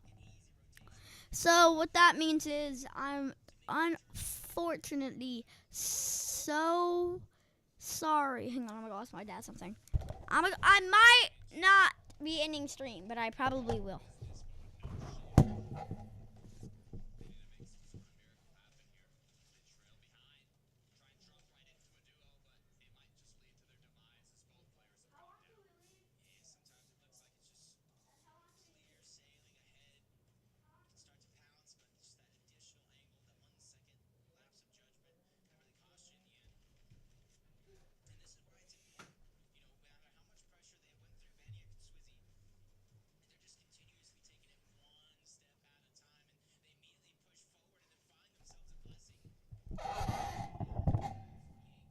Chat! What's up? I can probably play one Fortnite game for 10 minutes. So, yeah, so I want to end out on a happy note. Not a bad note. Not a bad note. Not a bad note. Not a bad note.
chat at the end after this. The Ash Asian.